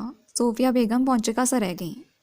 مگر بیٹا، میں نے تو بارہا تم دونوں کے درمیان انڈرسٹینڈنگ اور وہ سب محض نظر کا دھوکہ تھا آنٹی، ایک ایلیوژن، اور اب اس ٹرانس سے میں باہر آ چکی ہوں، آپ بھی باہر آ جائیے۔ ان کی بات قطع کرتے ہوئے اس نے بمشکل اپنے آنسوں پر بند باندھ کر کہا تھا، اور پھر یہ سب کہہ کر رکی نہیں، ان دونوں کو ساکت سا چھوڑ کر کمرے سے نکل گئی۔ پھر اسے نہیں معلوم صوفیہ بیگم کب واپس گئیں، دادوں نے کس طرح ان سے معذرت کی۔ جانے کے وقت تک وہ کمرے میں بند رہی تھی اور اس وقت نکلی جب پاپا نے آ کر شور مچایا۔ سفر زندگی کی طرح بے کیف ہی رہا۔ اسے نہ مناظر سے دلچسپی رہی تھی، نہ کسی حسن سے۔ سارا راستہ ماضی کے اوراق پلٹتے ہی گزرا، اور اسے پتہ بھی نہ چلا کہ کب وہ اسلام آباد پہنچ گئی۔ اپنا سفری بیگ اٹھا کر سست قدموں سے چلتے جس وقت وہ اتری، آنکھوں میں دھند سی چھا گئی، تو گویا زندگی کا ایک چیپٹر کلوز ہو گیا، سب کچھ ختم ہو گیا۔ نمی اس کے رخساروں پر اتر آئی تھی، بنا بتائے، انتہائی خاموشی سے۔ میرا خیال ہے آنسو بہانے کے لیے یہ جگہ سخت ناموزوں ہے مس زنائشہ۔ آواز کس قدر شناسا تھی، بہت قریب سے ابھری تو وہ اچھل ہی پڑی۔ گھوم کر دیکھا، سامنے ہی سینے پر بازو لپیٹے قارب شگفتہ سی شریر سی مسکراہٹ سجائے کھڑا تھا۔ اس نے پلکیں جھپکیں۔ آپ یہاں؟ کراچی نہیں گئے اب تک؟ اس کی آنکھیں حیرت سے مزید کشادہ ہو گئی تھیں۔ قارب ہنس پڑا۔ جانا تو تھا، مگر یہاں کسی کا انتظار کرنے کے لیے رک گیا۔ کس کا؟ اس کا انداز بے ساختہ تھا۔ قارب کی مانی ہیز مسکراہٹ اسے ہجل کر گئی۔ یہاں ٹھنڈ کافی ہے، میرا خیال ہے گاڑی میں بیٹھ کر بات کرتے ہیں۔ اس کا ہاتھ پکڑ کر اپنی گاڑی کی طرف لے آیا تھا۔ زنائشہ نے حیرت اور تفکر سے ادھر ادھر نظر دوڑائی۔ اسے گھر سے لینے کوئی نہیں آیا تھا۔ ڈونٹ وری، انکل سے باقاعدہ پرمیشن لی ہے تمہیں ساتھ لے جانے کی، اسی لیے تمہارے بھیا نہیں آئے ہیں۔ بیٹھ کر اطمینان سے اس کی طرف رخ موڑتے ہوئے وہ بولا تھا۔ زنائشہ حیرت کے دوسرے جھٹکے سے دوچار ہوئی۔ کیا مطلب؟ کہاں سے شروع کروں؟ چلو اس دن سے بتانا شروع کرتا ہوں جس روز تو مجھے پہلی بار اپنے کاٹیج کے باہر بیٹھی نظر آئی تھیں۔ اس کے گھبرائے ہوئے انداز پر قارب نے کچھ سوچتے ہوئے ذہن میں لفظوں کو ترتیب دیا تھا۔ زنائشہ ساکت بیٹھی اسے سن رہی تھی۔ سچ ہے، اسی دن سے میرے دل نے تمہیں اپنا مان لیا تھا، اسی لیے جب تم میری طرف بڑھیں تو میں تمہیں روک سکا نہ خود کو سمجھا سکا۔ مگر بات صرف اتنی سی تھی کہ جس قدر تم میرے نزدیک آتی جا رہی تھی، میرے اندر رد عمل پیدا ہو رہا تھا۔ میرا دل چاہتا تمہیں روک دوں، کہیں ایسا نہ ہو میں تمہارے خوابوں کو چکنا چور کرنے کا سبب بن جاؤں کہ اکلوتی اولاد ہونے کی پاداش میں میری ذات سے منسلک ہر فیصلہ ممی ڈیڈی ہی کرتے تھے، مگر جب تم نے مجھے فرینڈشپ آفر کی تو پہلی بار منع کرنے کے باوجود میں تمہاری طرف کھنچتا چلا گیا۔ وہ دھیرے دھیرے بتا رہا تھا اور زنائشہ استجاب سے آنکھیں کھولے اس کی طرف متوجہ تھی۔ تم چاہتی تھیں کہ میں اظہار کروں اور میں کچھ اپنی فطرت اور مزاج کے باعث اور کچھ ممی ڈیڈی کے فیصلوں کی سلیب اٹھانے کے خیال سے حائف رہا، حتیٰ کہ مجھے اسلام آباد میں جاب مل گئی۔ اس نے کہا تو وہ اسلام آباد کے نام پر چونکی، جس پر قارب مسکرا دیا۔ ہاں مجھے یہیں جاب ملی تھی، میں تو محض تمہیں آزما رہا تھا، کیونکہ جس صبح تم نے مجھ سے فردر اسٹڈیز کی بات کی، نہ جانے کیوں دل چاہا کہ وہ اظہار جو میں نہیں کر سکا تمہارے چہرے پر اسے کھلتا دیکھوں۔ سو میں نے یوں ہی کہہ دیا کہ کراچی جا رہا ہوں، اور اس کے بعد جس طرح تم نے مجھے اگنور کیا میں برداشت نہیں کر سکا، اور اسی وجہ سے میں نے ممی ڈیڈی سے تمہارے بارے میں بات کی۔ ایک اور انکشاف، وہ بری طرح چکرا گئی، اور اس وقت میری خوشی کا کوئی ٹھکانہ ہی نہ رہا جب ڈیڈی بنا تردد مان گئے۔ شاید تمہاری آمد اور ممی کی برین واشنگ نے انہیں راضی کر لیا تھا، وہ کہہ کر ہنس پڑا۔ شاید وہ بہت کچھ جان گئے تھے، ممی نے میرے بنا کہے ہی تمہاری ذات میں میری انوالومنٹ فیل کر لی تھی کہ میری آنکھیں میرے جذبوں کی گواہ تھیں، مگر تمہاری آنکھوں پہ تو جیسے بے عقلی کی پٹی بن گئی تھی۔ تم حقیقت جان نہ سکی، ممی کے سامنے ڈائریکٹ انکار کر دیا، اب کہ اس نے قطرے غصے کا تاثر دیا تھا۔ زنائشہ کا دل جیسے کسی نے مٹھی میں لے لیا، اپنی حماقت میں اس کی پلکیں منو بوجھ تلے دب گئی تھیں۔ اسٹوپڈ لڑکی، تمہاری اس حرکت کی وجہ سے ممی نے کس قدر سخت سوچ سنائی ہے مجھے، اور اسی غلطی کی سزا کے طور پر انہوں نے تمہیں مجھ سے منسوب کر دیا ہے۔ یہ آخری جھٹکا تھا جو اسے زمین سے آسمان کے درمیان معلق کر گیا۔ حیرت، خوشی، بے یقینی، بہت کچھ یکدم اس کے چہرے پہ آ رکا تھا۔ کیا؟ یقین نہ آئے تو یہ لو، اپنے گھر فون کرو، سب پتہ چل جائے گا۔ اس کی طرف موبائل فون بڑھایا تو وہ جھنجھلا گئی۔ کیا آپ سچ کہہ رہے ہیں قارب؟ وہ اب تک حیران تھی، مگر اس سے ہی یقین حاصل کرنا چاہتی تھی۔ تو تمہارا کیا خیال ہے میں تمہیں کہانیاں سنانے آیا تھا یہاں؟ اسے اس کے رد عمل پر ہنسی آ رہی تھی، جو یکدم چپ ہو کر اسے دیکھنے لگی تھی۔ ہیلو، کیا میسمرائز ہو گئی ہو؟ تم جاگ رہی ہو، کوئی خواب نہیں دیکھ رہی؟ یقین نہ آئے تو یہ لو۔ اسے گہری نظر سے دیکھ کر اس نے کہا، اور پھر یکدم اس کا ہاتھ اپنی مٹھی میں لیا تو وہ کرنٹ کھا کر پیچھے ہٹی، ساتھ ہی ہاتھ بھی چھڑا لیا۔ اب آیا ہوش میڈم کو؟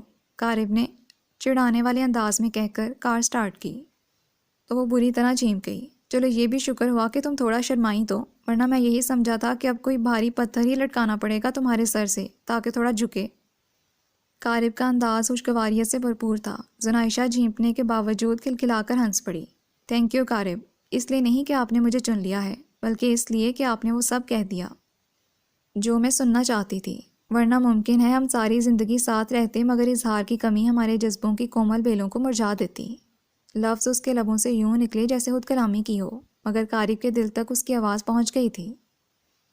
اگر کہہ دو تمہیں مجھ سے محبت ہے تو پلکوں کے کناروں پہ ہنسی کچھ ہاپ ٹک جائیں، ہماری روتی آنکھوں کے یہ سارے اشک رک جائیں، گھٹائیں رنج و غم کی دل کے آنگن سے سرک جائیں، اگر کہہ دو تمہیں مجھ سے محبت ہے۔ جی لسنرز، تو یہ ناول کمپلیٹ ہو گیا ہے۔ نیکسٹ کسی نئے ناول کے ساتھ جلدی ملاقات ہوگی۔ اللہ حافظ۔